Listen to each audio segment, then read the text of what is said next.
ഒത്തിരി ആഗ്രഹിച്ച്, ഒത്തിരി മോഹിച്ച്, ഒത്തിരി കാത്തിരുന്ന് കൊതിയോടെ നടന്നൊരു കല്യാണമായിരുന്നില്ല ശിവന്യയുടേത്. ഒരു നിമിഷം കൊണ്ടാണ് അവളുടെ ജീവിതം മാറിമറിഞ്ഞത്. അതുകൊണ്ടാകണം കല്യാണം കഴിഞ്ഞ് ആദ്യത്തെ രാത്രിയിൽ തന്നെ അവൻ ബെഡിൽ കിടക്കുമ്പോൾ അവൾക്ക് താഴെ വെറും ഒരു വിരി വിരിച്ച് അതിൽ കിടക്കേണ്ടി വന്നത്. ഇന്നായിരുന്നു ശിവന്യയുടെയും രോഹിത്തിൻ്റെയും കല്യാണം. ശരിക്കും പറഞ്ഞാൽ കല്യാണം നടക്കേണ്ടിയിരുന്നത് അവർ തമ്മിലായിരുന്നില്ല. രോഹിത്തും ശിവന്യയുടെ ചേച്ചി ശിവാനിയുമായിട്ടായിരുന്നു കല്യാണം ഉറപ്പിച്ചിരുന്നത്. എല്ലാവരും വളരെ സന്തോഷത്തിൽ തന്നെയായിരുന്നു. എന്നാൽ വളരെ പെട്ടെന്നാണ് അത്രമേൽ സന്തോഷത്തിൽ നിറഞ്ഞു നിന്ന ആ കല്യാണപ്പന്തൽ ഒരു മരണവീടിന് തുല്യമായി മാറിയത്.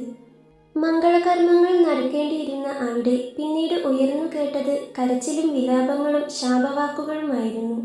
രോഹിത് ഒരു നിമിഷം എന്താണ് ചുറ്റിലും സംഭവിക്കുന്നതെന്ന് പോലും മനസ്സിലാകാതെ ആ വിവാഹ വസ്ത്രത്തിൽ തറഞ്ഞു നിന്നുപോയി. മുഹൂർത്തത്തിന് കുറച്ചു മുൻപാണ് കേൾക്കുന്നത് തൻ്റെ വധുവാകേണ്ടിയിരുന്ന ശിവാനി അവളുടെ കാമുകനൊപ്പം ഒളിച്ചോടിയെന്ന്. കാതു രണ്ടും കൊട്ടിയടിച്ചതുപോലെ, ലോകം മുഴുവൻ നിശ്ചലമായതുപോലെ അവന് തോന്നി. ഞങ്ങളെ ഇങ്ങനെ നാണം കെടുത്താൻ നിങ്ങൾക്ക് എങ്ങനെ തോന്നി ശേഖര? രോഹിത്തിൻ്റെ അച്ഛൻ മാധവൻ ശിവന്യയുടെ അച്ഛൻ ശേഖരനോട് ചോദിച്ചു. ഞങ്ങൾക്കൊന്നും അറിയില്ലായിരുന്നു മാധവ. ഈ വിവാഹം വേണ്ടെന്ന് അവൾ ഒരു വാക്ക് പോലും ഞങ്ങളോട് പറഞ്ഞിരുന്നില്ല. ഉണ്ടെങ്കിൽ ഞങ്ങളിങ്ങനെ. ബാക്കി പറയാൻ ആ അച്ഛന് വാക്കുകൾ ഉണ്ടായിരുന്നില്ല.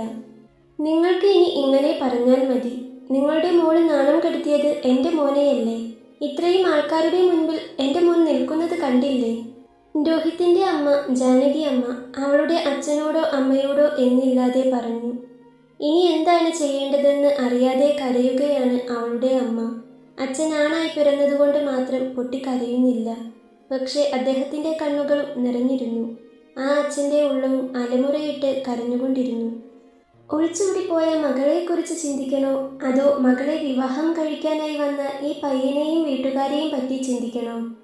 അവരുടെ മുൻപിൽ അത്രമേൽ നാണം കെട്ട് തല കുനിച്ചാണ് നിൽക്കുന്നത്. കുടുംബത്തിൻ്റെ മാനം പോയിരിക്കുകയാണ്. എന്തു ചെയ്യും? അവർക്കെന്ത് ഉത്തരം നൽകും? എന്താണ് ഇതിനൊരു പോംവഴി? അവളുടെ അച്ഛൻ വെപ്രാളത്തോടെ, അതിലുപരി പിടയുന്ന ഹൃദയത്തോടെ നെറ്റിയിൽ തടവിക്കൊണ്ടിരുന്നു. ഇന്ന് വിവാഹം നടന്നില്ലെങ്കിൽ എൻ്റെ മോന് പിന്നെ 8 കൊല്ലം കഴിഞ്ഞേ കല്യാണത്തിന് യോഗമുള്ളൂ. അത് കഴിഞ്ഞാൽ ഒരു വിവാഹമൊക്കെ നടക്കുമെന്ന് ആര് കണ്ടു? എൻ്റെ മോൻ്റെ ജീവിതമാണ് നിങ്ങൾ നശിപ്പിച്ചത്. അതിന് നിങ്ങൾ ഉത്തരം പറഞ്ഞേ പറ്റൂ. രോഹിത്തിൻ്റെ അമ്മ അവളുടെ അച്ഛനെയും അമ്മയെയും നോക്കിക്കൊണ്ട് പറഞ്ഞു. ഈ കല്യാണം നടന്നില്ലെങ്കിൽ പിന്നെ 8 കൊല്ലം കഴിഞ്ഞ് രോഹിത്തിന് വിവാഹയോഗം ഉള്ളൂ എന്നും അതും നടക്കുമോ എന്ന് അത്ര ഉറപ്പില്ല, ചെറിയൊരു സാധ്യതയേ ഉള്ളൂ എന്നും പറഞ്ഞ ജോത്സ്യൻ്റെ വാക്കുകളായിരുന്നു അവൻ്റെ അമ്മയുടെ മനസ്സിൽ അപ്പോൾ നിറഞ്ഞു നിന്നത്. മുഹൂർത്തം കഴിയുന്നതിന് മുൻപ് തൻ്റെ മോന് ഒരു പെണ്ണിനെ കിട്ടണം, അവൻ്റെ കല്യാണം കഴിയണം. അതുമാത്രമേ ആ അമ്മ അപ്പോൾ ചിന്തിച്ചിരുന്നുള്ളൂ. അപ്പോഴേക്കും 2 വീട്ടുകാരുടെയും ബന്ധുക്കൾ കൂടി ഏറ്റെടുത്തു സംസാരം. മുറുമുറുപ്പും വാക്കേറ്റവും ഒക്കെ ഉണ്ടായി. ഇതെല്ലാം കണ്ട് ആ പന്തലിൻ്റെ ഒരു മൂലയിൽ പേടിയോടെ നോക്കി നിന്നുപോയി ശിവന്യ. രോഹിത്തിൻ്റെ അമ്മയുടെ കണ്ണുകൾ പെട്ടെന്നാണ് എന്തോ ഓർത്തെന്ന പോലെ ശിവന്യയെ തേടി ചെന്നത്. വെളുത്തു മെലിഞ്ഞ് അധികം നീളമൊന്നുമില്ലാതെ നീണ്ട മുടിയൊക്കെയായി ഒരു സുന്ദരി കുട്ടി. ഒരു പൊന്മാൻ നീല നിറത്തിലുള്ള സാരിയാണ് ചുറ്റിയിരിക്കുന്നത്. അധികം ആഭരണങ്ങളോ ചമയങ്ങളോ ഒന്നുമില്ല. തലയിൽ കുറച്ച് മുല്ലപ്പൂ ചൂടിയിട്ടുണ്ട്. പേടിയോടെ കണ്ണും നിറച്ച് തങ്ങളെ നോക്കി നിൽക്കുന്ന അവളെ കണ്ട് രോഹിത്തിൻ്റെ അമ്മ ജാനകിയമ്മയുടെ ചുണ്ടിൽ ഒരു പുഞ്ചിരി വിരിഞ്ഞു. അവൾക്ക് വയസ്സ് 22 ആയിട്ടുണ്ട്. ഇതിനു മുൻപ് പെണ്ണ് കാണാൻ വന്ന സമയം അവളെ കണ്ടപ്പോൾ തന്നെ ജാനകിയമ്മയ്ക്ക് ഒത്തിരി ഇഷ്ടമായിരുന്നു. പക്ഷേ ചേച്ചിയെ കാണാൻ വന്നതുകൊണ്ട് തന്നെ അവരത് ആരോടും പറഞ്ഞില്ല. മോളെ പേരെന്താ? ഇങ്ങു വന്നേ, ചോദിക്കട്ടെ പറഞ്ഞുകൊണ്ട് അമ്മ അവളെ അരികിലേക്ക് വിളിച്ചതും അവൾ അവർക്ക് അരികിൽ ചെന്നു നിന്നു. 2 കണ്ണും നിറച്ച് ഒന്നും പറയാതെ നിൽക്കുന്നവളെ കണ്ട് ചുറ്റും നോക്കിയപ്പോൾ എല്ലാവരുടെ മുഖത്തും ഒരു നിർവികാരത തന്നെയായിരുന്നു. മോളെ പേര് ശിവന്യ. അവൾ സംസാരിക്കില്ല. അവളുടെ അച്ഛനായിരുന്നു അന്ന് അത് പറഞ്ഞത്. 2 കണ്ണും നിറച്ച് തനിക്ക് മിണ്ടാൻ കഴിയില്ലെന്നും ചെവി മാത്രമേ കേൾക്കൂ എന്നും ആംഗ്യഭാഷയിൽ പറയാൻ ശ്രമിക്കുന്നവളെ കണ്ട് അവരുടെ നെഞ്ചൊന്ന് പിടഞ്ഞു പോയിരുന്നു അന്ന്. ഉള്ളിലെ വിങ്ങൽ മറച്ചു പിടിച്ചുകൊണ്ട് തന്നെ നോക്കി ചിരിക്കാൻ കഷ്ടപ്പെടുന്നവളെ കണ്ട് അവർക്ക് അവളോട് അന്ന് വല്ലാത്ത അലിവും സ്നേഹവും തോന്നിപ്പോയിരുന്നു. ജാനകിയമ്മയുടെ ഉള്ളിൽ ഉള്ളിലേക്ക് അവളെ ആദ്യമായി കണ്ടതായിരുന്നു ആ സമയം ഓർമ്മ വന്നത്. അമ്മ അവൾക്കരികിലേക്ക് ചെന്ന് അവളുടെ കൈ പതിയെ പിടിച്ചെടുത്തു. പിന്നെ സ്നേഹത്തോടെ അവളുടെ കവിളിലൊന്ന് തലോടി. ഇവളെ ഞങ്ങൾക്ക് തന്നേക്കാമോ? എൻ്റെ മോന് പെണ്ണായി ഇവളെ തന്നേക്കാമോ? ജാനകി അമ്മ അവളെ ചേർത്ത് പിടിച്ചുകൊണ്ട് പെട്ടെന്ന് തന്നെ ചോദിച്ചു. ജാനകി അമ്മയുടെ ചോദ്യത്തിൽ എല്ലാവരും ഒന്ന് ഞെട്ടിപ്പോയിരുന്നു. ഏറ്റവും കൂടുതൽ ഞെട്ടിയത് രോഹിത്താണ്. അവൻ വിശ്വാസം വരാതെ തൻ്റെ അമ്മയെ തന്നെ നോക്കി നിന്നുപോയി. ഒരു കുറവും വരുത്താതെ ഞങ്ങൾ നോക്കിക്കോളാം ഇവളെ ഞങ്ങൾക്ക് തന്നേക്കാമോ? ജാനകിയമ്മ ചോദിച്ചു. നിറഞ്ഞ മനസ്സോടെയാണ് അവർ ചോദിക്കുന്നതെന്ന് അവരുടെ മുഖഭാവത്തിൽ നിന്നും തന്നെ മനസ്സിലാകുമായിരുന്നു. മാത്രമല്ല, അന്ന് പെണ്ണ് കാണാൻ വന്നതിൽ പിന്നെ അവർ ഇവളോട് കാണിക്കുന്ന അടുപ്പത്തിൽ നിന്നും തന്നെ മനസ്സിലായിരുന്നു അവർക്ക് ഇവളെ നന്നായി ഇഷ്ടപ്പെട്ടുവെന്നും അവർക്ക് ഇവളോട് നല്ല സ്നേഹമാണെന്നും. എങ്കിലും പെട്ടെന്ന് കല്യാണമെന്നൊക്കെ പറയുമ്പോൾ അവളുടെ വീട്ടുകാർക്ക് ഞെട്ടലായിരുന്നു. അത് നിങ്ങൾക്ക് അറിയില്ലേ മോൾക്ക് സംസാരിക്കാൻ? ആദ്യത്തെ ഞെട്ടൽ മാറിയതും അവളുടെ അച്ഛൻ പതിയെ പറഞ്ഞു. അതെല്ലാം ഞങ്ങൾക്ക് അറിയുന്ന കാര്യമല്ലേ. അതൊന്നും ഓർത്ത് നിങ്ങൾ ടെൻഷൻ അടിക്കേണ്ട. ഇവളെ ഞങ്ങൾക്കിങ്ങ് തന്നേച്ചാൽ മതി, ജാനകിയമ്മ പറഞ്ഞു. അവളുടെ അച്ഛൻ അവളുടെ അമ്മയുടെ മുഖത്തേക്ക് ഒന്ന് നോക്കി. അവരുടെ കണ്ണുകളും ഒരു നിമിഷം ഒന്ന് വിടർന്നിരുന്നു എന്ന് വേണം പറയാൻ. മകളുടെ ജീവിതത്തെക്കുറിച്ച് അവർക്ക് വല്ലാത്ത ആദി ഉണ്ടായിരുന്നു. ഇതിപ്പോൾ ഇത്രയും സ്നേഹമുള്ള ഒരു കുടുംബത്തിലേക്ക് ആകുമ്പോൾ സന്തോഷവും സമാധാനവുമേ ഉള്ളൂ. പക്ഷേ ഇവൾക്ക് തരാൻ ഞങ്ങളുടെ കയ്യിൽ ഇപ്പോഴൊന്നും. കരുതി വച്ചതെല്ലാം അവൾ ശിവാനി കൊണ്ടുപോയി. ഇനി ഈ വീടും പറമ്പും മാത്രമേ ഉള്ളൂ. ഇവളുടെ കാര്യം വരുമ്പോൾ അത് വെച്ചിട്ട് വേണം എന്തെങ്കിലും നടത്താനെന്നാ കരുതിയിരുന്നേ. അവളുടെ അച്ഛൻ ഒരു വെല്ലായ്മയോടെ തന്നെ പറഞ്ഞു. ഒന്നും കൊടുക്കാതെ മകളെ ഒരു വീട്ടിലേക്ക് കെട്ടിച്ചു വിടുന്നത് എങ്ങനെയാണ്? സ്ത്രീധനമൊന്നും ഞങ്ങൾക്ക് വേണ്ട ശേഖരേട്ടാ. നിങ്ങളുടെ ഈ മോളെ മാത്രം ഞങ്ങൾക്ക് തന്നാൽ മതി. ഇവൾ തന്നെയാണ് യഥാർത്ഥ ധനം, ജാനകിയമ്മ പറഞ്ഞു. എല്ലാം അവർ തീരുമാനിച്ചുറപ്പിച്ചതുപോലെ അവർ തന്നെ മുൻപിൽ നിന്ന് സംസാരിച്ചു. എങ്ങനെയെങ്കിലും അവളുടെ വീട്ടുകാരെ കൊണ്ട് സമ്മതിപ്പിക്കണം. തൻ്റെ മകനൊരു ജീവിതമാകണം. അതുമാത്രമേ ഉണ്ടായിരുന്നുള്ളൂ ആ അമ്മയുടെ മനസ്സിൽ അപ്പോൾ. മാധവേട്ട, അങ്ങനെ ചെയ്യാമല്ലേ? നമ്മുടെ മോൻ അവനൊരു കുടുംബമാകണ്ടേ? അവനൊരു ജീവിതം വേണ്ടേ? ശിവമോൾ നല്ല കുട്ടിയാ. എനിക്ക് അവളെ ഒത്തിരി ഇഷ്ടാ. എൻ്റെ മോനും അവളെ ഇഷ്ടമാകും. അവൻ്റെ അമ്മ അവൻ്റെ അച്ഛൻ്റെ കയ്യിൽ പിടിച്ചുകൊണ്ട് ചോദിച്ചതും അയാൾ അവരെ നോക്കി നിറഞ്ഞ മനസ്സോടെ ഒന്ന് തലയാട്ടി. അയാൾക്കും എതിർപ്പ് പറയാൻ കാരണങ്ങൾ ഒന്നുമില്ലായിരുന്നു. ശിവന്യ നല്ല കുട്ടിയാണ്. അവൾക്ക് സംസാരിക്കാൻ കഴിയില്ലെന്നേ ഉള്ളൂ. പക്ഷേ ഒത്തിരി സ്നേഹമുള്ളവളാണ്. തൻ്റെ മോനെ അവൾ ഒരിക്കലും ചതിക്കില്ല. മറ്റൊരുത്തനെ മനസ്സിലിട്ടുകൊണ്ട് നടന്ന് ശിവാനി പോയത് തന്നെയാണ് നല്ലതെന്ന് അയാൾക്കും തോന്നി. കല്യാണം കഴിഞ്ഞതിന് ശേഷമാണ് ഒരുപക്ഷെ അവൾ പോയിരുന്നതെങ്കിലോ? അങ്ങനെ ആലോചിക്കാൻ തന്നെ അയാൾക്കൊരു നിമിഷം പേടി തോന്നി. ശേഖര, നമുക്ക് അങ്ങനെ ചെയ്യാം. കുട്ടികളുടെ കല്യാണം നടക്കട്ടെ, അല്ലേ? മാധവൻ കൂടി പറഞ്ഞതും ശിവന്യ പകച്ചുകൊണ്ട് അവരെയെല്ലാം നോക്കി. അവളുടെ നോട്ടം ഒരു നിമിഷം രോഹിത്തിന് നേരെ ചെന്നു. ഒന്നും പറയാതെ തറഞ്ഞു നിൽക്കുകയാണ് അവൻ. അവൻ്റെ മുഖഭാവത്തിൽ നിന്നും തന്നെ അവന് ഇപ്പോഴും ഇതൊന്നും വിശ്വസിക്കാൻ പോലും കഴിഞ്ഞിട്ടില്ലെന്ന് അവൾക്ക് മനസ്സിലായി. രോഹിത്തിൻ്റെ അനിയത്തി രേവതി വേഗം വന്ന് ശിവനയുടെ കയ്യിൽ പിടിച്ചു. ശിവേച്ചി, ഇനി മുതൽ എൻ്റെ ഏട്ടത്തിയാ. എനിക്ക് ഏട്ടത്തിയായി ശിവേട്ടത്തിയെ മതി, ശിവയെ കെട്ടിപ്പിടിച്ചുകൊണ്ട് രേവതി പറഞ്ഞു. അതു കേട്ടതും ശിവന്യ പകച്ചുകൊണ്ട് രേവതിയുടെ മുഖത്തേക്ക് ഒന്ന് നോക്കി. അവളെ ഒന്ന് ചേർത്ത് പിടിക്കാൻ പോലും അശക്തയായിരുന്നു ശിവയപ്പോൾ. എൻ്റെ ഏട്ടത്തിയാവാൻ ശിവേച്ചിക്ക് ഇഷ്ടമല്ലേ? പ്ലീസ് ശിവേച്ചി, സമ്മതിക്ക്, രേവതി പറഞ്ഞു. രേവതിക്ക് ആദ്യമേ ശിവാനിയോടുള്ളതിനേക്കാൾ ഒരു കൂടുതൽ അടുപ്പം ശിവന്യയോട് തോന്നിയിരുന്നു. അത് അവളുടെ സ്വഭാവം കൊണ്ട് കൂടിയാണ്. ജാനകിയമ്മ നേരെ ചെന്ന് രോഹിത്തിൻ്റെ കയ്യിൽ പിടിച്ചു. മോനെ, അമ്മയുടെ മോന് സമ്മതമല്ലേ? ജാനകിയമ്മ നിറഞ്ഞ കണ്ണുകളോടെ അവനെ നോക്കി ചോദിച്ചു. അമ്മേ, അവൻ എന്ത് പറയണമെന്ന് അറിയുന്നുണ്ടായിരുന്നില്ല.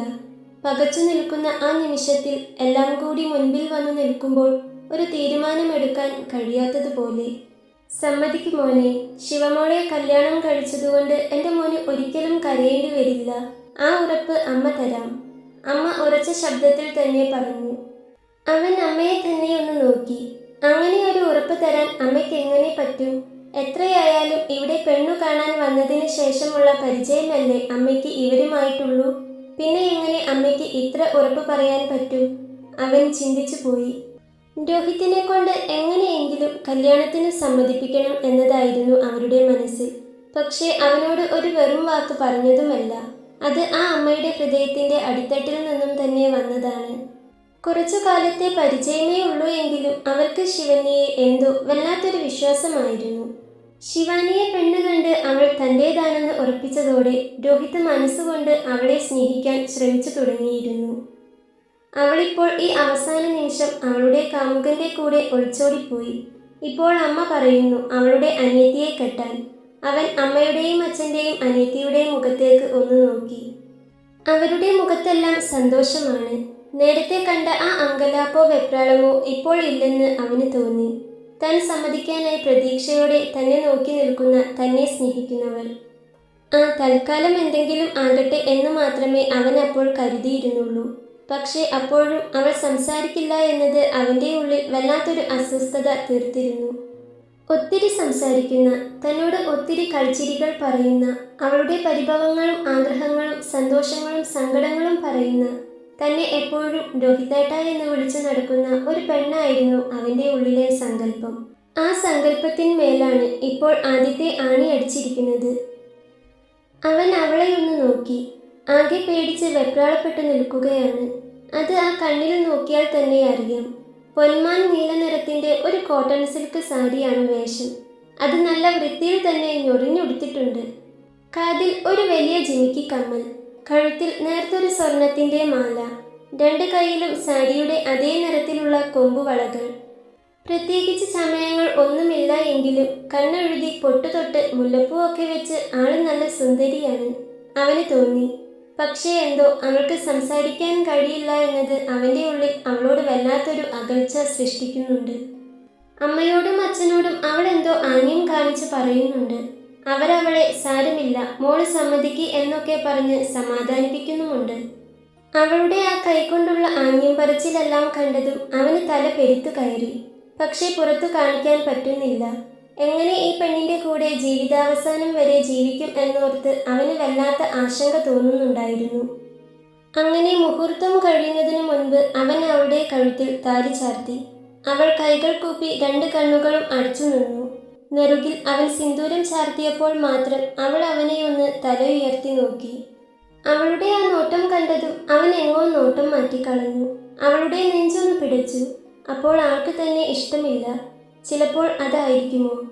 അല്ലെങ്കിൽ പ്രതീക്ഷിക്കാത്ത കാര്യങ്ങൾ നടന്നതിൻ്റെ ഞെട്ടലായിരിക്കുമോ? അവൾക്കൊന്നും മനസ്സിലാകുന്നുണ്ടായിരുന്നില്ല. എല്ലാം കൊണ്ടും അവൾക്ക് മടുത്തു പോയിരുന്നു. പക്ഷേ അവൾക്കൊന്നിനും സാധിക്കുന്നുണ്ടായിരുന്നില്ല. ഒന്ന് പൊട്ടിക്കരയാൻ പോലും. കല്യാണം കഴിഞ്ഞ് സദ്യയെല്ലാം കഴിഞ്ഞതും അവരങ്ങ് ഇറങ്ങാൻ തുടങ്ങി. പെട്ടെന്ന് ഒരു സുപ്രഭാതത്തിൽ കല്യാണം കഴിയുക, ഭർത്താവിൻ്റെ വീട്ടിലേക്ക് പോകേണ്ടി വരിക എന്നൊന്നും അവൾ ചിന്തിച്ചിട്ട് കൂടിയില്ലല്ലോ. അതുകൊണ്ട് തന്നെ അവൾക്ക് വല്ലാത്തൊരു വെപ്രാളവും ടെൻഷനും സങ്കടവും ഒക്കെ തോന്നുന്നുണ്ടായിരുന്നു. രണ്ടു കണ്ണും നിറച്ച് കെട്ടിപ്പിടിച്ച് വിതുമ്പിക്കരയുന്ന അവളെ അമ്മയും അച്ഛനും ചേർത്ത് പിടിച്ച് ആശ്വസിപ്പിച്ചു. രേവതി അവളുടെ കൂടെ തന്നെ നിന്നു. അവൻ്റെ അമ്മയും അവളെ ചേർത്ത് പിടിച്ച് സമാധാനിപ്പിക്കുന്നുണ്ടായിരുന്നു. രോഹിത് കാറിനകത്തേക്ക് കയറിയതിൻ്റെ പിന്നാലെ തന്നെ ശിവന്യയും പതിയെ കാറിലേക്ക് കയറി. എല്ലാവരെയും നോക്കി കൈവീശി കാണിക്കുമ്പോൾ അവളുടെ കണ്ണുകൾ വീണ്ടും നിറഞ്ഞൊഴുകിയിരുന്നു. അവനൊന്നും പറയാതെ പുറത്തേക്ക് നോക്കിയിരുന്നു.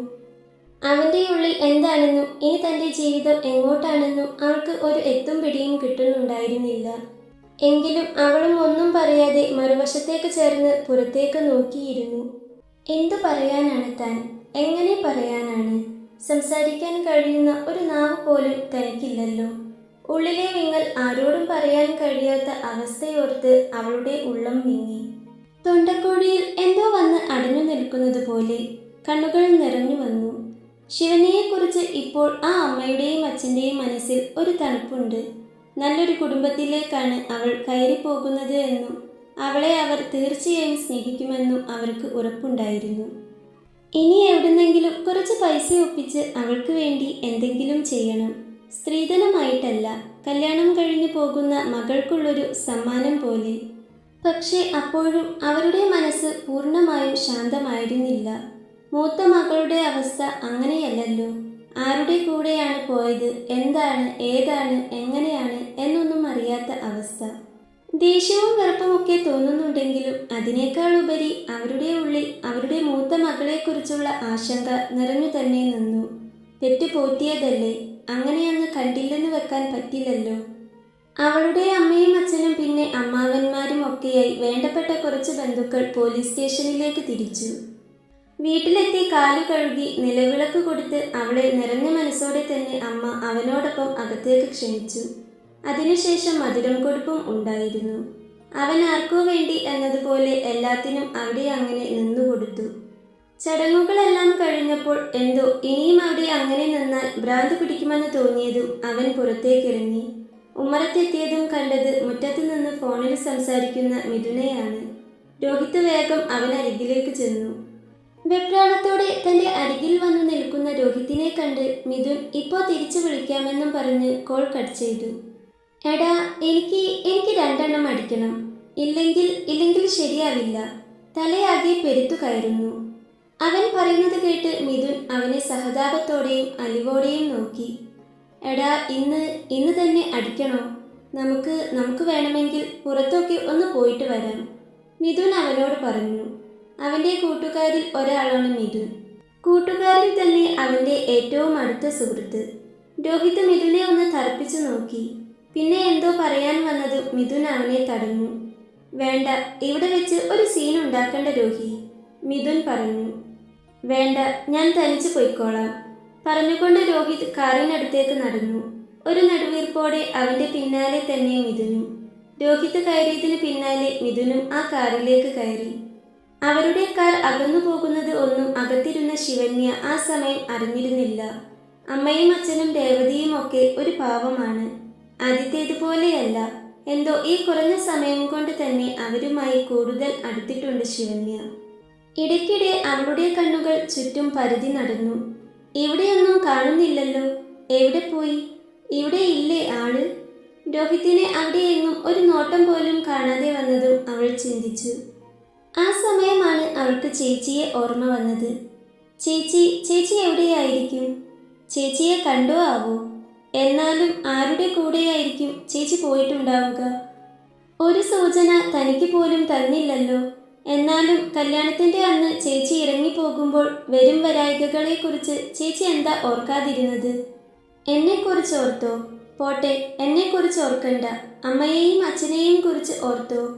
ആരെക്കുറിച്ചും ഓർത്തില്ല. രാവിലെ കൂടി അമ്പലത്തിൽ പോയി വന്ന് ചിരിച്ചു കളിച്ചു നിന്നതാണ്. എന്നിട്ടാണ് ഒരു മനസ്സലിവോ ദയയോ ഇല്ലാതെ ചേച്ചി ഓടിപ്പോയത്. കല്യാണത്തിൻ്റെ അന്ന് ഓടിപ്പോകാനുള്ള ധൈര്യമുണ്ടായിരുന്നെങ്കിൽ ചേച്ചിക്ക് എന്തുകൊണ്ട് ആദ്യം പറഞ്ഞുകൂടായിരുന്നു? അങ്ങനെയായിരുന്നെങ്കിൽ അമ്മയും അച്ഛനും ചേച്ചിയുടെ ഇഷ്ടം നടത്തി തരുമായിരുന്നില്ലേ? ഇങ്ങനെ എന്തെങ്കിലും ഉണ്ടാകുമായിരുന്നോ? എൻ്റെ ജീവിതം ഇങ്ങനെയാകുമായിരുന്നോ? ദേഷ്യമാണോ, സങ്കടമാണോ, പരിഭവമാണോ, വേദനയാണോ, പേടിയാണോ എന്നൊന്നും അറിയുന്നുണ്ടായിരുന്നില്ല അവൾക്ക്. എല്ലാം കൂടി കലർന്നൊരു വികാരം തോന്നിപ്പോയി. ഉച്ചയ്ക്ക് ഇറങ്ങിപ്പോയ രോഹിത് പിന്നീട് തിരിച്ചു വരുമ്പോൾ നേരം ഇരുട്ടിയിരുന്നു. അമ്മ ഒത്തിരി വട്ടം വിളിച്ചു നോക്കിയിരുന്നു. വിളിച്ചപ്പോഴൊക്കെ ഫോൺ സ്വിച്ച് ഓഫ്. പിന്നീട് മിഥുനെ വിളിച്ചപ്പോഴാണ് അവൻ കൂടെയുണ്ടെന്നും കുഴപ്പമില്ല അമ്മേ, ഞാൻ കൂട്ടിക്കൊണ്ടു വരാമെന്നും പറഞ്ഞത്. അപ്പോഴാണ് അമ്മയ്ക്ക് കുറച്ചെങ്കിലും ആശ്വാസം തോന്നിയത്. ചെയ്തത് തെറ്റായിപ്പോയോ എന്ന പേടിയും ആശങ്കയും ഇല്ലാതില്ല. എങ്കിലും എല്ലാത്തിനും അപ്പുറം ശിവനയുടെ സ്വഭാവം അറിയുമ്പോൾ അവന് അവളെ സ്നേഹിക്കാതിരിക്കാൻ കഴിയില്ല എന്ന് അമ്മയ്ക്ക് ഉറപ്പുണ്ടായിരുന്നു. ആ ഉറപ്പിലാണ് ഈ കല്യാണം നടത്തിയതും. ഹാളിലിരുന്ന് അമ്മയെയും അച്ഛനെയും വീഡിയോ കോൾ ചെയ്ത് സംസാരിക്കുകയാണ് ശിവന്യ. ചേച്ചിയെക്കുറിച്ച് എന്തെങ്കിലും വിവരം ലഭിച്ചോ? അമ്മയും അച്ഛനും ഇപ്പോൾ കരഞ്ഞുകൊണ്ട് തന്നെ ഇരിപ്പാണോ എന്നൊക്കെയായിരുന്നു അവൾക്ക് അറിയേണ്ടിയിരുന്നത്.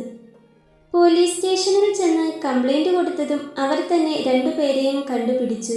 പോലീസ് സ്റ്റേഷനിൽ വെച്ച് വീട്ടിലേക്ക് ഇനി തിരിച്ചു വരില്ലെന്നും അവൻ്റെ കൂടെ തന്നെ പോയാൽ മതിയെന്നും ശിവാനി ഉറപ്പിച്ചു പറഞ്ഞു. കല്യാണം വരെ എന്തിനു കാത്തിരുന്നു? അതിനു മുൻപ് നിനക്ക് പറയാമായിരുന്നില്ലേ എന്ന് ചോദിച്ചപ്പോൾ അവൾക്ക് അതിന് മറുപടി ഒന്നും ഉണ്ടായിരുന്നില്ല. അവർ തമ്മിലുള്ള കല്യാണം കഴിഞ്ഞെന്നും ഇനി വീട്ടിലേക്ക് വരില്ലെന്നും അവൾ തറപ്പിച്ചു പറയുമ്പോൾ നെഞ്ചു പറയുന്ന വേദനയോടെയാണ് അമ്മയും അച്ഛനും പോലീസ് സ്റ്റേഷനിൽ നിന്ന് വീട്ടിലേക്ക് വന്നത്. രോഹിത്തിൻ്റെ അമ്മയുടെ ഫോണിലാണ് വിളിച്ചത്. ഹാളിൽ നിന്ന് വിളിച്ചതുകൊണ്ട് തന്നെ അവൾ വിളിക്കുമ്പോൾ അമ്മയും അച്ഛനും രേവതിയുമെല്ലാം അവൾക്കരികിൽ തന്നെയുണ്ട്. ശിവാനിയുടെ കാര്യം കേൾക്കുമ്പോൾ അവർക്കെല്ലാം വല്ലാത്തൊരു വല്ലായ്മ തോന്നുന്നുണ്ട്. എങ്കിലും മക്കൾ ഇങ്ങനെ ചെയ്യുന്നതിന് അമ്മയും അച്ഛനും എന്തു ചെയ്തു? മോള് ഒന്നുകൊണ്ടും പേടിക്കേണ്ട, അവിടെ സമാധാനത്തോടും സന്തോഷത്തോടും ഇരിക്കണം. മോളെ സ്നേഹിക്കാൻ ഒത്തിരി പേരുണ്ടല്ലോ അവിടെ എന്നൊക്കെ പറഞ്ഞ് അവളുടെ അമ്മയും അച്ഛനും അവളെ സമാധാനിപ്പിച്ചു. അവിടെ വെച്ച് തന്നെ പറഞ്ഞാൽ മതിയായിരുന്നു, എനിക്ക് ഈ കല്യാണത്തിന് സമ്മതമല്ലെന്ന്. ഇതിപ്പോ കെട്ടും കഴിഞ്ഞു, എന്നാൽ മനസ്സറിഞ്ഞൊന്ന് സന്തോഷിക്കാനും വയ്യ. പറഞ്ഞുകൊണ്ട് രോഹിത് അവൻ്റെ തലമുടിയിൽ പിടിച്ചു വലിച്ചു. മിഥുൻ അവനെ തന്നെ നോക്കിയിരിപ്പുണ്ട്. എടാ, നീ ഇങ്ങനെ തളർന്നാലോ? നീ ഒന്ന് റിലാക്സ് ആക്. എന്തായാലും കഴിഞ്ഞത് കഴിഞ്ഞു. പിന്നെ അത് നല്ലൊരു കുട്ടിയല്ലേടാ, അതിനെ കണ്ടാൽ തന്നെ അറിയാം അതൊരു പാവമാണെന്ന് മിഥുൻ അവനെ സമാധാനിപ്പിക്കാൻ ശ്രമിച്ചുകൊണ്ട് പറഞ്ഞു. സംസാരിക്കാൻ കഴിയാത്ത ഒരു പെണ്ണ്, രോഹിത് പുച്ഛത്തോടെ പറഞ്ഞു. ആർക്ക് വേണം അവളെ? അവളെ ആരും ഒരിക്കലും കെട്ടാൻ വരാൻ പോകുന്നില്ലെന്ന് അവർക്കറിയാം. അതുകൊണ്ടാണ് അവളെ എൻ്റെ തലയിൽ തന്നെ കെട്ടിവെച്ചത്. എനിക്കിപ്പോൾ സംശയം അവരെല്ലാവരും കൂടി ചേർന്ന് കളിച്ചൊരു നാടകമാണോ ഇതെന്നാ, രോഹിത് പറഞ്ഞു. എടാ, നീ ഇതെന്തൊക്കെയാ ഈ പറയുന്നേ? നിന്റെ അമ്മയും അച്ഛനും തന്നെയല്ലേ അവരെ നിർബന്ധിച്ചത്? അവളെക്കൊണ്ട് നിന്നെ കെട്ടിക്കണമെന്ന് അവർക്കല്ലായിരുന്നോ നിർബന്ധം? പിന്നെ എങ്ങനെയാ ഇത് അവളുടെ വീട്ടുകാരുടെ നാടകമാണെന്ന് പറയുക? അതുമാത്രമല്ല, ആ പെണ്ണിൻ്റെ കല്യാണം കഴിഞ്ഞെന്നാ കേൾക്കുന്നത്. എടാ, ശിവാനിയാണ് അവളുടെ വീട്ടുകാരെയും നിന്നെയും എല്ലാം ചതിച്ചത്. അതിൽ ശിവന്യയ്ക്കോ അവളുടെ വീട്ടുകാർക്കോ യാതൊരു പങ്കുമില്ല, മിഥുൻ രോഹിത്തിൻ്റെ കൈ പിടിച്ചുകൊണ്ട് പറഞ്ഞു. ഓ, അപ്പോൾ അവളുടെ കല്യാണം കഴിഞ്ഞല്ലേ? അവനൊരു നിമിഷം ശിവാനിയെ വെറുപ്പോടെ ഓർത്തുപോയി. എടാ, നീ വേണ്ടാത്തതൊന്നും മനസ്സിൽ വെച്ച് ആ പെൺകുട്ടിയെ വെറുതെ വേദനിപ്പിക്കരുത്. പിന്നെ അതിൻ്റെ സങ്കടം ഒന്ന് പറഞ്ഞു കരയാൻ പോലും പറ്റില്ലടാ, അതൊരു പാവമാണ്. എടാ, ശിവാനി അങ്ങനെ ചെയ്തതിന് അവളുടെ വീട്ടുകാർ എന്ത് തെറ്റ് ചെയ്തു? അവൾ അങ്ങനെ ചെയ്തതിന് അവളുടെ അനിയത്തി എന്ത് തെറ്റ് ചെയ്തു? ഒരു തരത്തിൽ പറഞ്ഞാൽ അവൾ ഈ കല്യാണത്തിന് സമ്മതിച്ചതുകൊണ്ടാണ് നീ ഇപ്പോൾ ഇങ്ങനെ ഇരിക്കുന്നത് തന്നെ. അവൾ കൂടി നിന്നെ വേണ്ടെന്ന് പറഞ്ഞെങ്കിൽ നീ ഒന്ന് ചിന്തിച്ചു നോക്ക്, മിഥുൻ പറഞ്ഞതും രോഹിത് അവനെ ഒന്ന് തറപ്പിച്ചു നോക്കി. അപ്പോൾ ഞാനാണോ തെറ്റുകാരൻ? തെറ്റെല്ലാം എൻ്റേതാണോ? ഞാൻ കാരണമാണോ ഇങ്ങനെയൊക്കെ സംഭവിച്ചത്? രോഹിത് ദേഷ്യത്തോടെ ചോദിച്ചു. നിനക്ക് അവളോട് അത്രയ്ക്ക് അലിവുണ്ടെങ്കിൽ നിനക്ക് കെട്ടിക്കൂടായിരുന്നോ അവളെ? രോഹിത് മിഥുനോട് ചോദിച്ചു. മിഥുൻ ഒന്ന് പകച്ചുപോയി. ഇവനിതെന്ത് തേങ്ങയാ ഈ പറയുന്നേ? മിഥുൻ ചിന്തിച്ചു പോയി. നീ ഇതെന്തൊക്കെയാ പറയുന്നേ? അവളെ ഞാൻ കെട്ടാൻ അവളുടെ കല്യാണമല്ല മുടങ്ങിയത്. പിന്നെ അവളെപ്പോലെ ഒരു കുട്ടിയെ കെട്ടുന്നതിൽ എനിക്ക് യാതൊരു സങ്കടമോ ദേഷ്യമോ ഇല്ല.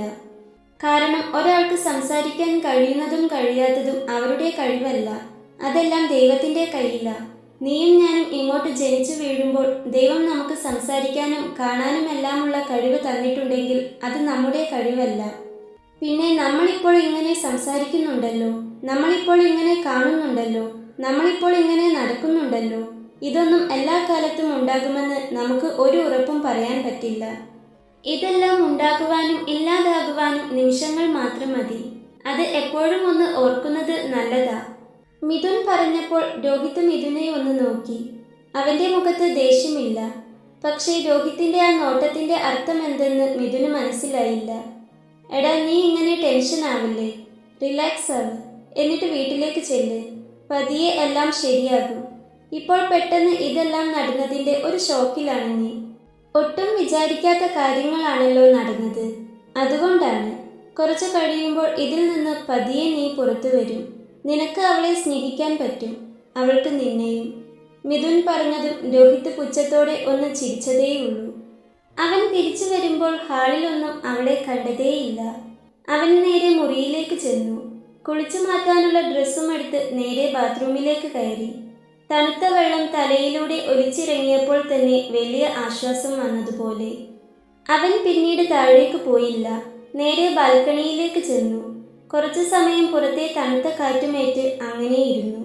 പിന്നീട് അമ്മ വന്ന് വിളിക്കുമ്പോഴാണ് അവൻ കണ്ണുകൾ തുറന്നത്. ആ ഇരുത്തത്തിൽ എപ്പോഴോ ഒന്ന് മയങ്ങിപ്പോയിരുന്നു. മോനെ വാ, വന്ന് ഭക്ഷണം കഴിക്കി, അമ്മ പറഞ്ഞു. അവൻ അമ്മയെ ഒന്ന് നോക്കി. സാരമില്ല മോനിപ്പോൾ ഒന്നും ആലോചിക്കേണ്ട, പതിയെ എല്ലാം ശരിയാകും. അവൻ്റെ മുടിയിലൂടെ ഒന്ന് തലോടിക്കൊണ്ട് അമ്മ പറഞ്ഞു. എന്തോ അമ്മയോടൊന്നും എതിർത്തു സംസാരിക്കാൻ കഴിയുന്നില്ല. വാ വന്നേ, അമ്മയല്ലേ പറയുന്നേ. അമ്മ വീണ്ടും വിളിച്ചതും അവൻ പതിയെ അമ്മയുടെ കൂടെ താഴേക്ക് നടന്നു. താഴേക്ക് ഇറങ്ങിയപ്പോഴും അവളെ കണ്ടില്ല. എന്തോ അവളെ കാണാതിരിക്കുമ്പോൾ വല്ലാത്തൊരു ആശ്വാസം തോന്നുന്നുണ്ട്. എന്നാൽ പെട്ടെന്നാണ് പാത്രങ്ങളുമായി അവളും രേവതിയും അടുക്കളയിൽ നിന്ന് ഹാളിലേക്ക് വന്നത്. അവളെ കണ്ടതും അവൻ്റെ മുഖം ഒന്ന് ഇരുണ്ടു. വന്നു കയറിയില്ല, അപ്പോഴേക്കും വീട്ടുകാരിയായോ? അവൻ ചിന്തിച്ചു പോയി. എല്ലാവരും ഒപ്പം ഇരുന്ന് തന്നെ ഭക്ഷണം കഴിച്ചു. അവൾക്ക് സംസാരിക്കാൻ കഴിയില്ലല്ലോ. വെറുതെ ആംഗ്യഭാഷയിൽ സംസാരിച്ച് അപ്പോൾ അവിടെ ഒരു സീൻ ഉണ്ടാക്കേണ്ടെന്ന് കരുതി ആരും പ്രത്യേകിച്ച് ഒന്നും സംസാരിച്ചില്ല. അവളെ കൂടുതൽ വേദനിപ്പിക്കേണ്ടെന്ന് കരുതി. ഭക്ഷണം കഴിഞ്ഞതും ആരെയും നോക്കാതെ രോഹിത് മുറിയിലേക്ക് കയറിപ്പോയി. ശിവ അമ്മയ്ക്കും രേവതിക്കും ഒപ്പം അടുക്കളയിൽ തന്നെ ചുറ്റിപ്പറ്റി നിന്നു. പാത്രം അമ്മ കഴുകിക്കോളാമെന്ന് അവർ ഒത്തിരി പറഞ്ഞതാണ്. പക്ഷേ അവൾ കേട്ടില്ല. കൈകൊണ്ട് എന്തൊക്കെയോ കാണിച്ചുകൊണ്ട് അവൾ പാത്രം കഴുകാൻ തുടങ്ങി. ഞാൻ തന്നെ കഴുകിക്കോളാം, അമ്മ അവിടെ ചെന്നിരുന്നോളൂ എന്നാണ് അവൾ പറഞ്ഞതെന്ന് അവർക്ക് തോന്നി. അവർക്ക് അവളോട് വല്ലാത്തൊരു വാത്സല്യവും സ്നേഹവും തോന്നിപ്പോയി. അവർ അവളുടെ നെറുകയിലൂടെ ഒന്ന് തലോടിയതും അവൾ അവരെ നോക്കിയൊന്ന് മനോഹരമായി പുഞ്ചിരിച്ചു. മുറിയിലേക്ക് പോകുന്നതിന് മുൻപായി അമ്മയും രേവതിയും അവളുടെ കയ്യിൽ ഒരു ഗ്ലാസ് പാൽ കൊടുത്തിരുന്നു. ഈ കല്യാണം നടന്നത് രോഹിത്തിന് അത്ര ഇഷ്ടമായിട്ടില്ലെന്ന് ഇതിനോടകം തന്നെ അമ്മയ്ക്കും രേവതിക്കുമെല്ലാം മനസ്സിലായിരുന്നു. എങ്കിലും എല്ലാം ശരിയാകും. ശിവയെക്കുറിച്ച് അറിയുമ്പോൾ, ശിവയെ കൂടുതൽ അടുത്തറിയുമ്പോൾ അവന് അവളെ സ്നേഹിക്കാതിരിക്കാൻ കഴിയില്ലെന്ന് അവർക്കെല്ലാം ഉറപ്പായിരുന്നു. അത്രമേൽ നിഷ്കളങ്കമായ ഒരു പെണ്ണാണിത്. വിറച്ചു വിറച്ചാണ് ശിവ മുകളിലേക്കുള്ള പടികൾ കയറിയത്. മുറിക്ക് മുൻപിലെത്തിയതും അവളൊന്ന് നിന്നു. എന്തൊക്കെയാണ് ഇനി മുൻപോട്ടേക്ക് സംഭവിക്കാൻ പോകുന്നത് എന്ന് ഒരെത്തും പിടിയും കിട്ടുന്നുണ്ടായിരുന്നില്ല അവൾക്ക്. പക്ഷേ മുൻപോട്ട് ജീവിച്ചല്ലേ പറ്റൂ. വരുന്നത് പോലെ വരട്ടെ, അവയെല്ലാം വരുന്നിടത്ത് വെച്ച് നേരിടാം. അതിനുള്ള ശക്തി തരണേ എൻ്റെ ദൈവമേ. താൻ അറിഞ്ഞുകൊണ്ട് ആർക്കും ഒരു ദ്രോഹം ചെയ്തിട്ടില്ലല്ലോ, അവൾ പ്രാർത്ഥിച്ചു. മനസ്സിനെ പറഞ്ഞു സമാധാനിപ്പിച്ചുകൊണ്ട് പതിയെ അവൾ മുറിയിലേക്ക് കാലെടുത്തു വെച്ചു. മുറിയിലേക്ക് കയറിയതേ കണ്ടു ബെഡിന് നടുവിലായി മലർന്നു കിടക്കുന്ന രോഹിത്തിനെ. കൈകാലുകൾ വിസ്തരിച്ചാണ് കിടക്കുന്നത്. അതുകൊണ്ട് തന്നെ ആളുടെ ഏതു വശത്ത് കിടന്നാലും സമാധാനത്തോടെ ഉറങ്ങാൻ പറ്റില്ല. അവൻ മനഃപൂർവ്വമാണ് ഇങ്ങനെ കിടക്കുന്നതെന്ന് അവൾക്ക് തോന്നി. വാതിലടച്ചുകൊണ്ട് പതിയെ മുൻപോട്ട് നടന്നു. കുറച്ചു സമയം അവൾ അവനെ തന്നെ നോക്കി നിന്നു. താൻ വന്നത് അവൻ അറിഞ്ഞിട്ടുണ്ട്. എന്നിട്ടും അറിയാത്തതുപോലെ കണ്ണടച്ചു കിടക്കുകയാണ്. അവൾക്ക് എന്തോ വല്ലാത്തൊരു വേദന തോന്നി. ആ പാൽ ഗ്ലാസ് അവിടെയുള്ള ടീപ്പോയിലേക്ക് വെച്ചു. പിന്നെ ജനലിനരികെ വന്ന് കുറച്ചുനേരം പുറത്തേക്ക് നോക്കി നിന്നു. സഹിക്കാനാവാത്ത ഒരു വേദന കൊണ്ടെന്നതുപോലെ ഹൃദയം പിടയുന്നുണ്ട്. അവളുടെ കണ്ണുകൾ നിറഞ്ഞൊഴുകി. അവൾ ആ ജനൽക്കമ്പിയിലേക്ക് തല ചേർത്ത് വെച്ച് നിശബ്ദമായി കരഞ്ഞു. പുറത്ത് നല്ല നിലാവുണ്ടായിരുന്നു അപ്പോൾ. അവളുടെ ആ നിറഞ്ഞ കണ്ണുകളിൽ പൂർണ്ണചന്ദ്രൻ തെളിഞ്ഞു നിന്നു. പെട്ടെന്ന് കണ്ണു തുറന്നു നോക്കിയ രോഹിത് അതാണ് കണ്ടത്. ഒരു ചിത്രകാരൻ വരച്ചു വെച്ച മനോഹരമായ ഒരു ചിത്രം പോലെ. ജനൽക്കമ്പിയിലേക്ക് തല ചേർത്ത് വെച്ച് ഏതോ ചിന്തയിൽ എന്ന വണ്ണം നിലാവിലേക്ക് നോക്കി നിൽക്കുന്നവൾ. അവളുടെ കണ്ണിലെ ആ കുഞ്ഞു നീർത്തടാകത്തിൽ ആ പൂർണ്ണചന്ദ്രൻ നിറഞ്ഞു നിൽക്കുന്നു. കണ്ണീർ നിറഞ്ഞു തുളുമ്പി കവിളിലൂടെ ഒലിച്ചിറങ്ങിയതും രോഹിത് കണ്ണുകൾ അടച്ചു കളഞ്ഞു. എന്തോ ഒരു വേദന ഹൃദയത്തിൽ തോന്നുന്നുണ്ട്. പക്ഷേ രോഹിതേട്ട എന്ന് വിളിച്ച് തൻ്റെ പിന്നാലെ നടന്ന് സ്വൈര്യം തരാതെ കലപില പറയുന്ന ഒരു ഭാര്യാസങ്കല്പം അവൻ്റെ ഉള്ളിൽ വന്ന് അവനെ കൊത്തി മുറിവേൽപ്പിച്ചു. ഇപ്പോൾ അവളോട് തോന്നിയ ആ ഇത്തിരി നോവിനെ ആ ഭാര്യാസങ്കല്പം വന്ന് തച്ചുടച്ചു കളഞ്ഞു. കുറേ സമയം അവൾ അങ്ങനെ നിന്നു. പിന്നീട് പതിയെ ഒന്ന് തിരിഞ്ഞു നോക്കി. രോഹിത് ഉറക്കം പിടിച്ചിട്ടുണ്ടെന്ന് അവൾക്ക് തോന്നി. അവളുടെ കണ്ണുകൾ വീണ്ടും നിറഞ്ഞു. ഇന്ന് തങ്ങളുടെ വിവാഹമായിരുന്നു, തങ്ങളുടെ ആദ്യ രാത്രി. അവളുടെ ചുണ്ടിൽ ഒരു പുച്ഛം നിറഞ്ഞ നോവ് കലർന്ന ഒരു പുഞ്ചിരി വിടർന്നു പൊലിഞ്ഞു. അവൾ പതിയെ വന്ന് ശബ്ദമുണ്ടാക്കാതെ അലമാര തുറന്നു. അതിൽ നിന്നൊരു ബെഡ്ഷീറ്റ് എടുത്തു. മുറിയിൽ AC ഇട്ടിട്ടുണ്ട്. അതുകൊണ്ട് തന്നെ നല്ല തണുപ്പാണ്. വെറും നിലത്ത് കിടക്കാൻ വയ്യ. അവൾ ആ ബെഡ്ഷീറ്റ് നിലത്ത് വിരിച്ച് പതിയെ അതിലേക്ക് കിടന്നു. നന്നായി തണുത്തു വിറയ്ക്കുന്നുണ്ട്. ആ ബെഡ്ഷീറ്റിൻ്റെ ഒരു ഭാഗം കൊണ്ട് തന്നെ അവൾ അവളെ പുതച്ചു. കണ്ണുകൾ വീണ്ടും ഒരു സാഗരം പോലെ നിറഞ്ഞൊഴുകി. ശബ്ദമില്ലാത്ത അവൾ ഹൃദയം കൊണ്ട് ആർത്തലച്ചു കരഞ്ഞു. ദിവസങ്ങൾ പതിയെ കടന്നുപോയി. ഇതിനിടയ്ക്ക് അവളുടെ അമ്മയും അച്ഛനും അത്യാവശ്യം വേണ്ടപ്പെട്ട ബന്ധുക്കളും ഒന്ന് വന്നുപോയി. എവിടുന്നൊക്കെയോ ഒപ്പിച്ച പൈസ കൊണ്ട് അച്ഛനും അമ്മയും അവൾക്ക് ഒരു മാലയും 2 വളയും കൊണ്ടു കൊടുത്തു. സ്ത്രീധനമായിട്ടാണ് നിങ്ങൾ ഇതവൾക്ക് കൊടുക്കുന്നതെങ്കിൽ വേണ്ടെന്ന് അവൻ്റെ വീട്ടുകാർ ഒത്തിരി പറഞ്ഞു. പിന്നെ അവളുടെ അച്ഛനും അമ്മയ്ക്കും ഇങ്ങനെ അല്പം ആശ്വാസം കിട്ടുമെങ്കിൽ കിട്ടിക്കോട്ടെ എന്നവർ കരുതി. ശിവയ്ക്ക് ആ സ്വർണം വാങ്ങാൻ ഒട്ടും ഇഷ്ടമുണ്ടായിരുന്നില്ല. ചേച്ചിക്ക് വേണ്ട സ്വർണം ഉണ്ടാക്കാൻ തന്നെ അമ്മയും അച്ഛനും എത്രമാത്രം കഷ്ടപ്പെട്ടിട്ടുണ്ടെന്ന് അവൾക്ക് നന്നായിട്ടറിയാം. പിന്നെ അവനും അവൻ്റെ വീട്ടുകാർക്കും എന്തെങ്കിലും നീരസം തോന്നുമോ എന്ന് കരുതി മാത്രം അവൾ വാങ്ങി. എന്തോ രോഹിത് അവളുടെ വീട്ടുകാരോട് മുഖം കറുപ്പിക്കാനൊന്നും പോയില്ല. അത് അവളുടെ വീട്ടുകാർക്ക് മാത്രമല്ല, ശിവയ്ക്കും അവൻ്റെ വീട്ടുകാർക്കും സമാധാനമായിരുന്നു. 2 പേരെയും കൂട്ടത്തിൽ അവൻ്റെ വീട്ടുകാരെയും ഒരു ദിവസം അവളുടെ വീട്ടിലേക്ക് ക്ഷണിച്ച ശേഷമാണ് അവർ പോയത്. ദിവസങ്ങൾ മുൻപോട്ട് പോയിട്ടും രോഹിത്തും ശിവയും തമ്മിൽ അടുത്തതേയില്ല. എന്തെങ്കിലും ആവശ്യങ്ങൾക്ക് വേണ്ടി മാത്രം രോഹിത് ശിവയോട് സംസാരിക്കും. അതെടുത്ത് താ, ഇതെടുത്ത് താ, അതെവിടെ വെച്ചു, ഇതെവിടെ വെച്ചു, അങ്ങനെ അവൻ്റെ ആവശ്യങ്ങൾക്ക് വേണ്ടി മാത്രം അവൻ അവളോട് സംസാരിക്കും. അവന് തന്നോട് ഇഷ്ടമില്ലെന്ന് അവൾക്ക് മനസ്സിലായിട്ടും അതെല്ലാം ഒരു എതിർപ്പുമില്ലാതെ അവൾ ചെയ്തു കൊടുക്കുകയും ചെയ്യും. പക്ഷേ ഈ ചുരുങ്ങിയ ദിവസങ്ങൾ കൊണ്ട് അമ്മയും അച്ഛനും ദേവതയും അവളോട് വല്ലാതെ അടുത്തിരുന്നു. അവളും മതി. അവൾക്കും ഇപ്പോൾ അവരോട് വല്ലാത്തൊരു അടുപ്പമുണ്ട്. ഡിഗ്രി കഴിഞ്ഞതുകൊണ്ട് തുടർന്ന് പഠിക്കാൻ അവളോട് അവരൊത്തിരി പറഞ്ഞതാണ്. പക്ഷേ അവൾക്ക് എന്തെങ്കിലും ജോലി കിട്ടിയാൽ മതിയെന്നാണ്. ദേവതി കോളേജിലേക്ക് പോയി കഴിഞ്ഞാൽ പിന്നെ അവൾ അടുക്കളയിൽ അമ്മയുടെ കൂടെ തന്നെയായിരിക്കും. അതിനിടയ്ക്ക് അച്ഛൻ്റെ കൂടെ പറമ്പിലേക്കും ഇറങ്ങും. അവർക്ക് അടുക്കളയ്ക്ക് പുറകിലുള്ള പറമ്പിൽ വലിയൊരു കൃഷിത്തോട്ടമുണ്ട്. അവിടെ ഇപ്പോൾ എല്ലാത്തിനും അച്ഛനെ സഹായിക്കുന്നത് ശിവയാണ്. എപ്പോഴത്തെയും പോലെ എന്തെങ്കിലും ആവശ്യമുണ്ടെങ്കിൽ മാത്രം അവൻ അവളോട് പറയും. അല്ലാത്ത സമയമെല്ലാം അവളെ കാണുമ്പോഴേക്കും അവൻ വെറുപ്പോടെ മുഖം തിരിച്ചു കളയും. അവൻ്റെ അവജ്ഞയോടെയുള്ള ഓരോ നോട്ടം കാണുമ്പോഴും അവളുടെ ഹൃദയം കൂടുതൽ കീറി മുറിക്കപ്പെട്ടു. എന്നും രാത്രിയിൽ കട്ടിലിനു കീഴിൽ ബെഡ്ഷീറ്റ് വിരിച്ചു തന്നെ അവൾ കിടന്നു. അവൻ ഒരിക്കൽ പോലും അവളോട് കട്ടിലിലേക്ക് കയറി കിടക്കാൻ പറഞ്ഞില്ല. അവൻ പറയാത്തതുകൊണ്ട് അവളും കട്ടിലിലേക്ക് കയറി കിടന്നില്ല. സത്യം പറഞ്ഞാൽ അതിനുള്ള ധൈര്യം അവൾക്കില്ലെന്ന് പറയുന്നതാകും ശരി. പക്ഷേ ഇതൊന്നും അമ്മയ്ക്കും അച്ഛനും ദേവതയ്ക്കും അറിയില്ലായിരുന്നു. ഈ മുറിക്കുള്ളിൽ ഒരു പുതപ്പ് മാത്രമേ തനിക്ക് സ്വന്തമായിട്ടുള്ളൂ എന്ന് അവൾക്ക് നന്നായി അറിയാമായിരുന്നു. അമ്മയ്ക്കും അച്ഛനും അവൾ മകൾ തന്നെയാണ്, ദേവതയ്ക്ക് സ്വന്തം ചേച്ചിയും. എന്നാൽ അവന് മാത്രം വെറുപ്പുളവാക്കുന്ന ഒരു വസ്തുവായി അവൾ മാറി. അവൻ്റെ കാര്യങ്ങളെല്ലാം ചെയ്തു കൊടുക്കുന്ന വെറുമൊരു ജോലിക്കാരി മാത്രമായി അവൾ ഒതുങ്ങി. രാത്രിയിൽ എല്ലാവരും ഒരുമിച്ചിരുന്നാണ് ഭക്ഷണം കഴിക്കുന്നത്. അവന് അവൾ തൻ്റെ കൂടെ ഇരുന്ന് ഭക്ഷണം കഴിക്കുന്നത് ഇഷ്ടമല്ലെങ്കിലും അമ്മയും അച്ഛനും അവളെ നിർബന്ധിച്ച് ഒപ്പം ഇരുത്തുമായിരുന്നു. താൻ കൂടെ ഇരുന്ന് ഭക്ഷണം കഴിക്കുന്നത് അവന് ഇഷ്ടമല്ലെന്ന് അറിയാമായിരുന്നിട്ടും അമ്മയെയും അച്ഛനെയും വേദനിപ്പിക്കേണ്ടെന്ന് കരുതി മാത്രം അവൾ അവർക്കൊപ്പം ഇരിക്കും. ഇതിൽ നിന്നും യാതൊരു മാറ്റവുമില്ലാതെ ദിവസങ്ങൾ പതിയെ മുൻപോട്ട് പോയിക്കൊണ്ടിരുന്നു. അങ്ങനെയിരിക്കെ ഒരു ദിവസം അവൻ്റെ ഓഫീസിൽ പുതിയതായി ഒരു പെൺകുട്ടി വന്നു. ജീവ, അതാണ് അവളുടെ പേര്. എപ്പോഴും കലപില സംസാരിച്ചുകൊണ്ട് എല്ലാവരുടെയും സ്നേഹം പിടിച്ചുപറ്റാൻ അവൾക്ക് ഒരു പ്രത്യേക മിടുക്കായിരുന്നു. വളരെ സ്മാർട്ടായ രോഹിത്തിനോട് അവൾക്ക് ഒരു പ്രത്യേക അടുപ്പം തോന്നി.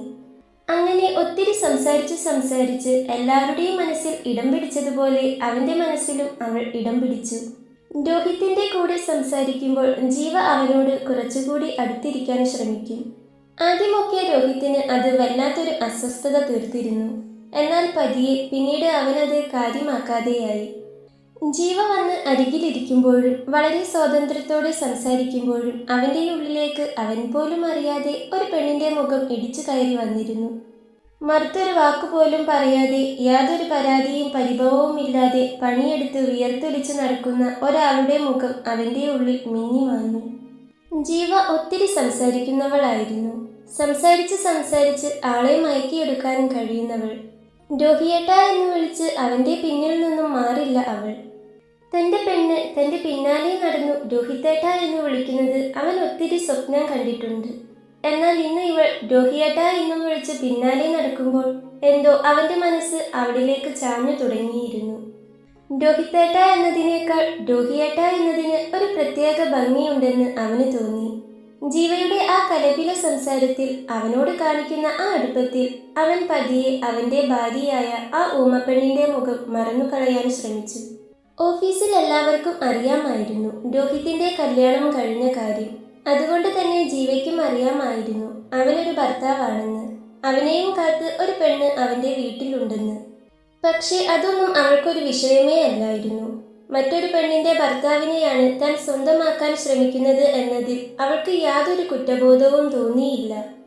അന്നൊരു ദിവസം ജീവയുടെ കൂടെ ഒത്തിരി നേരം സമയം ചെലവഴിച്ച ശേഷമാണ് രോഹിത് വീട്ടിലേക്ക് വന്നത്. വീട്ടിലെത്തി കോളിംഗ് ബെൽ അടിച്ചതും വന്നു വാതിൽ തുറന്നത് ശിവയാണ്. അവളുടെ വൈകുന്നേരത്തെ കുളിയെല്ലാം കഴിഞ്ഞിട്ടുണ്ട്. നെറ്റിയിൽ നേർത്ത ഭസ്മക്കുറിയും. ഈറനണിഞ്ഞ മുടിയോടെ യാതൊരു ചമയങ്ങളുമില്ലാതെ മുൻപിൽ നിൽക്കുന്ന ഒരു പെണ്ണ്. നെറുകയിൽ സിന്ദൂരവും കഴുത്തിൽ അവൻ ചാർത്തിയ താലിയും. വെണ്ണ പോലെ, തുമ്പപ്പൂ പോലെ നൈർമല്യമുള്ള ഒരു പെണ്ണ്. പക്ഷേ അവന്റെ കണ്ണുകൾ അതൊന്നും കാണുവാൻ തയ്യാറല്ലായിരുന്നു. അതൊന്നും കാണുവാനുള്ള കഴിവ് ആ കണ്ണുകൾക്കില്ലായിരുന്നു. അവൾ കൈകൊണ്ട് ചായ എടുക്കട്ടെ എന്ന് ആംഗ്യം കാണിച്ചു. അത് കാണേണ്ട താമസം രോഹിത്തിന്റെ തല വീണ്ടും പെരുത്തു കയറി. രോഹിയേട്ട എന്ന ജീവയുടെ വിളി അവന്റെ കാതിലേക്ക് ഇരച്ചെത്തി. അവനൊന്ന് കനപ്പിച്ചു മൂളിക്കൊണ്ട് മുറിയിലേക്ക് നടന്നു. അവൾ വേഗത്തിൽ അടുക്കളയിലേക്കും. അമ്മയ്ക്കും അച്ഛനും രേവതിക്കുമെല്ലാം അവളുടെ ഭാഷ ഇപ്പോൾ വളരെ നന്നായി തന്നെ മനസ്സിലാകും. പിന്നെ അവൾക്ക് ചെവി കേൾക്കാവുന്നതുകൊണ്ട് തിരിച്ചു സംസാരിച്ചാൽ മതി. അതിനു ആംഗ്യഭാഷ പഠിക്കേണ്ട കാര്യമില്ല. പക്ഷേ രോഹിത്തിന് ഇപ്പോഴും അവൾ ചോദിക്കുന്നതും പറയുന്നതുമായ പല കാര്യങ്ങളും മനസ്സിലാക്കാൻ വല്ലാത്ത പ്രയാസമാണ്. മനസ്സിലായില്ലെങ്കിൽ അവൾ വീണ്ടും ചോദിക്കും. അത് കണ്ടു നിൽക്കാൻ കഴിയാത്തതുകൊണ്ട് തന്നെ അവൻ വെറുതെ ഒന്ന് മൂളും. ഒന്നും മനസ്സിലായില്ലെങ്കിലും വെറുതെ മൂളുന്നത് അവൾ തനിക്ക് ദോഷമായി ഒന്നും ചെയ്യില്ലെന്ന വിശ്വാസം അവൻ്റെ ഉള്ളിൻ്റെ ഉള്ളിൽ എവിടെയോ ഉള്ളതുകൊണ്ടാകണം. അവൾ ചായയുമായി മുറിയിലേക്ക് വരുമ്പോൾ അവൻ റൂമിലാണ്. അവൻ ആരെയോ ഫോൺ വിളിച്ചുകൊണ്ടിരിക്കുകയാണ്. ജീവയാണ് ഫോണിൽ. കുളിക്കാൻ പോലും അവൻ കയറിയിട്ടുണ്ടായിരുന്നില്ല. ആരോ പിറകിൽ വന്നു നിൽക്കുന്നതറിഞ്ഞ് അവനൊന്ന് തിരിഞ്ഞു നോക്കി. ശരി ജീവ, ഞാൻ ഫ്രീ ആകുമ്പോൾ തിരിച്ചു വിളിക്കാം പറഞ്ഞുകൊണ്ട് അവൻ വേഗത്തിൽ ഫോൺ കട്ട് ചെയ്തു. അവൾ വേഗം അവന് നേരെ ചായയുടെ ഗ്ലാസ് നീട്ടി. ഇനി മുതൽ ഞാൻ ഫോൺ ചെയ്യുമ്പോൾ എൻ്റെ അരികിലേക്ക് വരരുത്, മനസ്സിലായോ? ചായ ഗ്ലാസ് കയ്യിലേക്ക് വാങ്ങിക്കൊണ്ട് അവൻ അവളെ നോക്കി ദേഷ്യത്തിൽ പറഞ്ഞു. ഇതിനു മുൻപ് ഫോണിൽ സംസാരിക്കുമ്പോഴും ലാപ്പിൽ വർക്ക് ചെയ്യുമ്പോഴും അവൾ ചായയുമായി അവൻ്റെ അരികിലേക്ക് ചെന്നിട്ടുണ്ട്. അന്നൊന്നും അവന് ഇതൊരു വിഷയമേ അല്ലായിരുന്നു. എന്നാൽ ഇപ്പോൾ പണ്ടത്തേതുപോലെയല്ല. ജീവയുമായി പ്രണയത്തിലായിരിക്കുന്നു. ഇവൾക്ക് ചെവി കേൾക്കില്ലായിരുന്നെങ്കിൽ കുഴപ്പമില്ലായിരുന്നു. പക്ഷേ ഇതിപ്പോൾ അങ്ങനെയല്ല.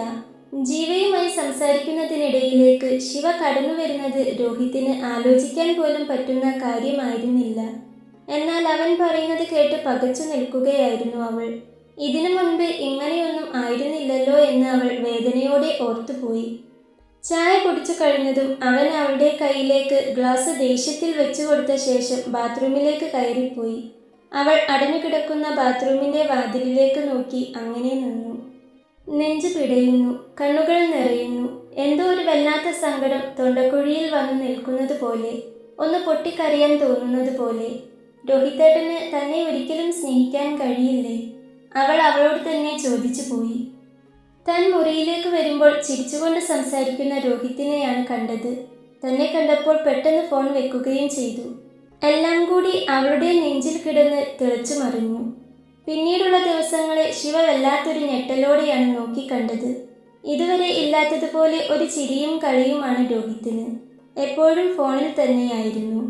ആരെങ്കിലും അടുത്തേക്ക് ചെന്നാൽ പെട്ടെന്ന് തന്നെ ഫോൺ കട്ട് ചെയ്ത് കളയും.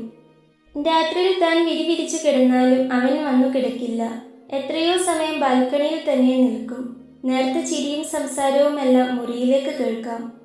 അതിൻ്റെ എല്ലാം കൂടെ തന്നെ ഇപ്പോൾ എപ്പോൾ കണ്ടാലും കടിച്ചു കീറാൻ വരുന്നത് പോലെയാണ്. നിലയില്ലാ കയത്തിലേക്ക് തൻ്റെ ജീവിതം മുങ്ങിത്താഴാൻ പോവുകയാണെന്ന് അവൾക്ക് തന്നെ തോന്നി തുടങ്ങി. അവന് ആരോവുമായി എന്തോ ഒരു ബന്ധമുണ്ടെന്ന് അവൾക്ക് സംശയം തോന്നി. പക്ഷേ ചോദ്യം ചെയ്യുവാനോ എതിർക്കാനോ ഉള്ള ധൈര്യം അവൾക്കില്ലായിരുന്നു. കാര്യം ശരിയാണ്, താൻ അവൻ്റെ ഭാര്യയാണ്. പക്ഷേ മനസ്സുകൊണ്ട് യാതൊരു അടുപ്പവുമില്ലാത്ത ഭാര്യയും ഭർത്താവും. ഇന്നേ വരെ നന്നായിട്ടൊന്നും സംസാരിച്ചിട്ട് പോലുമില്ല. എല്ലാവരും പറയുന്നത് കേട്ട് തൻ്റെ കഴുത്തിൽ താലി ചാർത്തി. താനും അതുപോലെ മറ്റുള്ളവർ പറയുന്നത് അനുസരിച്ച് അവൻ്റെ മുൻപിൽ അവൻ്റെ താലിക്കായി തല കുനിച്ചു കൊടുത്തു. എന്നത്തെയും പോലെ അന്നത്തെ രാത്രിയും അവളുടെ കണ്ണുനീർ വീണ് ആ ബെഡ്ഷീറ്റ് ആകെ നനഞ്ഞു. ദിവസങ്ങൾ അതിൻ്റെ പതിവ് താളത്തിൽ നീങ്ങുന്നതിനിടയിലാണ് അന്നത് നടന്നത്. രോഹിത് ഓഫീസിൽ പോയിട്ടുണ്ട്, രേവതി കോളേജിലും. അച്ഛനാണെങ്കിൽ കുറച്ചു മുൻപ് ഇപ്പോൾ വരാമെന്നും പറഞ്ഞ് എന്തോ ആവശ്യത്തിനായി പുറത്തേക്ക് പോയതാണ്. അവളും അമ്മയും മാത്രമേ ആ സമയം വീട്ടിലുണ്ടായിരുന്നുള്ളൂ. മോളെ, ഇതൊന്ന് കടുകും ഉള്ളിയും വറുത്ത് താളിച്ചേക്ക്. അമ്മ ആ കറിവേപ്പില കൂടി പറിച്ചെടുത്തിട്ട് ഇപ്പോൾ ഇങ്ങ് വരാം. കറിയൊന്ന് ഇളക്കി വെച്ച് അമ്മ അവളോട് പറഞ്ഞതും അവൾ തലയാട്ടി. അവൾ വറവിനുള്ള ചെറിയുള്ളി അരിഞ്ഞെടുക്കുമ്പോഴാണ് അടുക്കളപ്പുറത്തു നിന്നും എന്തോ വീഴുന്നൊരു ശബ്ദം കേട്ടത്. കൂട്ടത്തിൽ അമ്മയുടെ കരച്ചിലും. അവളുടെ കയ്യിൽ നിന്നും ഉള്ളിയും കത്തിയും താഴെ വീണുപോയി. അവൾ ഓടിച്ചെന്ന് നോക്കുമ്പോൾ വലിയ മരമായി പടർന്നു നിൽക്കുന്ന കറിവേപ്പിലേക്ക് താഴെ വീണുകിടക്കുന്ന അമ്മയെയാണ് കണ്ടത്. അവൾ ഓടിച്ചെന്ന് അമ്മയെ പിടിച്ചെഴുന്നേൽപ്പിക്കാൻ ശ്രമിച്ചു. പക്ഷെ അവർ വേദന കൊണ്ട് ആർത്തു കരഞ്ഞു. അത് കണ്ട് അവൾ ആദ്യം പേടിച്ചു പോയി. അവളുടെ കണ്ണുകൾ നിറഞ്ഞൊഴുകി. അവൾ എന്തൊക്കെയോ ആംഗ്യ ഭാഷയിൽ അവളെക്കൊണ്ടാകുന്നത് പോലെ ചോദിക്കാനും പറയാനും ശ്രമിക്കുന്നുണ്ട്. പക്ഷേ സാധിക്കുന്നില്ല. അവൾ ശബ്ദമില്ലാതെ ഉറക്കെ കരഞ്ഞു. പിന്നെ എന്തോ ഓർത്തതുപോലെ അവൾ വേഗം ചെന്ന് ഫോൺ എടുത്തുകൊണ്ട് വന്നു. അച്ഛനെയാണ് അവൾ ആദ്യം വിളിച്ചത്. വാട്സാപ്പിൽ വീഡിയോ കോൾ ചെയ്തു. എന്നാൽ നെറ്റ് ഓൺ അല്ലെന്ന് തോന്നുന്നു, എടുക്കുന്നില്ല. അവൾ രേവതിയെ വിളിച്ചു. അവളും ഫോൺ എടുക്കുന്നില്ല. സൈലന്റ് ആക്കിയതായിരിക്കും. ക്ലാസ് ടൈം ആണല്ലോ. ആരെയും വിളിച്ചിട്ട് കിട്ടാതെ അവൾ അമ്മയെ ചേർത്ത് പിടിച്ച് കരഞ്ഞു. അവളുടെ കരച്ചിൽ കണ്ട് അമ്മയാകെ വല്ലാതെയായിരുന്നു. കരയേണ്ട മോള്, അച്ഛനെ വിളിക്ക്, അമ്മ പറയാം. അമ്മ എങ്ങനെയൊക്കെയോ വേദന കടിച്ചമർത്തിക്കൊണ്ട് പറയലും അമ്മയുടെ ബോധം പോവലും ഒരുമിച്ചായിരുന്നു. പിന്നെയൊന്നും ആലോചിക്കാതെ അവൾ വേഗം വാട്സാപ്പിൽ രോഹിത്തിൻ്റെ നമ്പറിലേക്ക് വീഡിയോ കോൾ ചെയ്തു. ഇതേ സമയം ജീവയ്ക്കൊപ്പം പുറത്ത് പാർക്കിലായിരുന്നു രോഹിത്. അവൻ്റെ വിരലുകൾ പിടിച്ചെടുത്ത് ആ വിരലുകളെ തഴുകിക്കൊണ്ടിരിക്കുന്നുണ്ട് ജീവ. രോഹിയേട്ട, ഇനിയും ഇതിങ്ങനെ നീട്ടിക്കൊണ്ട് പോകല്ലേ, എനിക്കിനിയും കാത്തിരിക്കാൻ വയ്യ. അവനെ നോക്കി വശ്യമായി പറഞ്ഞു ജീവ. എനിക്കും. നോക്കട്ടെ, എത്രയും പെട്ടെന്ന് ഞാൻ ഇതിനൊരു തീരുമാനമാക്കിക്കോളാം. അതുവരെ എൻ്റെ മോളൊന്ന് അഡ്ജസ്റ്റ് ചെയ്യ്. അവളുടെ കണ്ണുകളിൽ നിന്നും നോട്ടം മാറ്റാതെ തന്നെ രോഹിത് പറഞ്ഞു. ജീവ അവൻ്റെ അരയിലൂടെ ചുറ്റിപ്പിടിച്ചുകൊണ്ട് അവൻ്റെ നെഞ്ചിലേക്ക് ചാഞ്ഞു. അവൻ്റെ കൈകളും അവളെ ചുറ്റിപ്പിടിച്ചു. സാരിയാണ് അവൾ ഉടുത്തിരിക്കുന്നത്. അതുകൊണ്ട് തന്നെ അവൻ്റെ കൈ അമർന്നത് അവളുടെ നഗ്നമായ ഇടുപ്പിലാണ്. അവനൊരു ഞെട്ടലോടെ കൈ പിൻവലിച്ചു. ഇതിനൊക്കെ എന്തിനാ രോഹിയേട്ട ഇങ്ങനെ ഞെട്ടുന്നേ? മര്യാദയ്ക്ക് ഒരു ഉമ്മയെങ്കിലും എനിക്ക് തരാറുണ്ടോ? എല്ലാം കല്യാണം കഴിഞ്ഞിട്ട് എന്ന് പറഞ്ഞു വെച്ചിരിക്കുക. ഇനി അങ്ങനെ പറഞ്ഞാൽ ശരിയാവില്ല. ഇടയ്ക്ക് ഇങ്ങനെയൊക്കെ ഉണ്ടായില്ലെങ്കിലേ രോഹിയേട്ടന് എന്നെ കല്യാണം കഴിക്കാനുള്ള തിടുക്കം അങ്ങ് പോകും. പിന്നെ അവളൊരു പൊട്ടിയായതാണ് എൻ്റെ ആകെ ഒരു സമാധാനം. പറഞ്ഞുകൊണ്ട് ജീവ അവൻ പിൻവലിച്ച കൈ പിടിച്ച് അവളുടെ ഇടുപ്പിലേക്ക് തന്നെ നന്നായി അമർത്തി വെച്ചു. ഒരു നിമിഷം അവനൊന്ന് പൊള്ളിപ്പിടിഞ്ഞു പോയി. അവൻ അവളെ ഒന്ന് നോക്കിയതും അവൾ അവനെ നോക്കി കണ്ണിറുക്കിക്കൊണ്ട് അവൻ്റെ നെഞ്ചിലേക്ക് ചാഞ്ഞു. പെട്ടെന്നൊരു മിന്നൽപ്പിണർ പാഞ്ഞു പോയതുപോലെ അവൻ്റെ ഉള്ളിലേക്കൊരു പെണ്ണിൻ്റെ മുഖം ഇടിച്ചു കയറി വന്നു.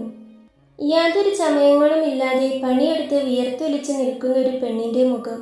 അവനെന്തോ വല്ലാത്തൊരു അസ്വസ്ഥത തോന്നി. കാര്യകാരണങ്ങളൊന്നും അറിയാത്തൊരു അസ്വസ്ഥത. പെട്ടെന്നാണ് അവൻ്റെ ഫോൺ ശബ്ദിച്ചത്. എടുത്തു നോക്കിയപ്പോൾ വീഡിയോ കോളാണ്. വാട്സാപ്പിൽ പരിചയമില്ലാത്തൊരു നമ്പറിൽ നിന്നാണ് കോൾ. അവൻ എടുത്തില്ല. രണ്ടാമതും റിങ് ചെയ്തു. അതും എടുത്തില്ല. മൂന്നാമതും റിങ് ചെയ്തപ്പോൾ അവൻ എടുത്തു നോക്കി. കോൾ കണക്റ്റായതും സ്ക്രീനിൽ തെളിഞ്ഞു വന്ന മുഖം കണ്ട് അവനൊന്ന് ഞെട്ടി. ആകെ വിയർത്ത് കണ്ണുകളൊക്കെ നിറഞ്ഞാണ് അവളുള്ളത്. ആരാ രോഹിയേട്ടാ? ചോദിച്ചുകൊണ്ട് ജീവ അരികിലേക്ക് വന്നതും അവൻ വേഗം എഴുന്നേറ്റു. അവൻ സ്ക്രീനിൽ കാണുന്ന ശിവയെ തന്നെ ഒന്ന് ഉറ്റുനോക്കി. അവൾ എന്തൊക്കെയോ ആംഗ്യം കാട്ടി പറയാൻ ശ്രമിക്കുന്നുണ്ട്. അത് കണ്ടതും കുറച്ചു മുൻപ് അവളെക്കുറിച്ച് ഓർത്ത് തോന്നിയൊരു വെല്ലായ്മ അവനിൽ നിന്നും അകന്നുപോയി. വീട്ടിലോ സ്വൈര്യം തരുന്നില്ല, ഇനി വീഡിയോ കോൾ ചെയ്തും കൂടി എന്തിനാ എന്നെ ഇങ്ങനെ ബുദ്ധിമുട്ടിക്കുന്നേ? പറഞ്ഞുകൊണ്ട് അവൻ കോൾ കട്ട് ചെയ്തു കളഞ്ഞു. കൂട്ടത്തിൽ ഫോൺ സൈലന്റിൽ ആക്കി വെക്കുകയും ചെയ്തു. ജീവ, ഒരു അർജന്റ് മീറ്റിംഗ്, എനിക്ക് ഓഫീസിലൊന്ന് പോകണം. അവൻ പറഞ്ഞുകൊണ്ട് മുൻപിൽ നടന്നു. എന്തിനാണ് താനിപ്പോൾ ഇങ്ങനെയൊരു കള്ളം പറഞ്ഞതെന്ന് പോലും അവൻ അറിയുന്നുണ്ടായിരുന്നില്ല അപ്പോൾ. ചെ പറഞ്ഞുകൊണ്ട് കൈമുഷ്ടി ചുരുട്ടിപ്പിടിച്ച് അവൾ അവന് പിറകെ ചെന്നു. ശിവ എന്തോ പറഞ്ഞ് അമ്മയ്ക്ക് നേരെ ഫോൺ തിരിക്കുമ്പോഴേക്കും രോഹിത് ഫോൺ കട്ട് ചെയ്തു കളഞ്ഞിരുന്നു.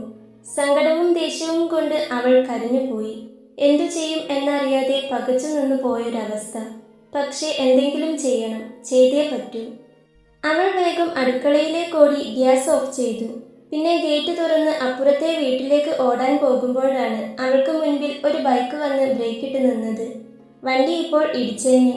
അവൾ ആകെ പേടിച്ചു പോയിട്ടുണ്ട്. നെഞ്ചിൽ കൈവച്ച് അവൾ ശ്വാസം ആഞ്ഞു വലിച്ചു.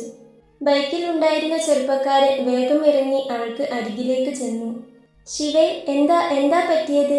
അവൻ വെപ്രാളത്തിൽ അവളോട് ചോദിച്ചു. ഹെൽമെറ്റിനുള്ളിൽ നിന്നും ആ ശബ്ദം കേട്ട് അവൾക്ക് ആശ്വാസം തോന്നി. മിഥുൻ, രോഹിത്തിന്റെ ഫ്രണ്ട്. വീട്ടിൽ വരുമ്പോഴൊക്കെ അവളോട് അവൻ സംസാരിക്കാറുണ്ട്. രോഹിത്തിനെ പോലെയല്ല, അവന് എല്ലാവരെയും പോലെ അവളോട് സ്നേഹം തന്നെയാണ്. രോഹിത്തിനു മാത്രമേ അവളോട് സ്നേഹം തോന്നാത്തതുള്ളൂ. ആർക്കാണോ അവളോട് സ്നേഹം തോന്നേണ്ടിയിരുന്നത് അവന് മാത്രം.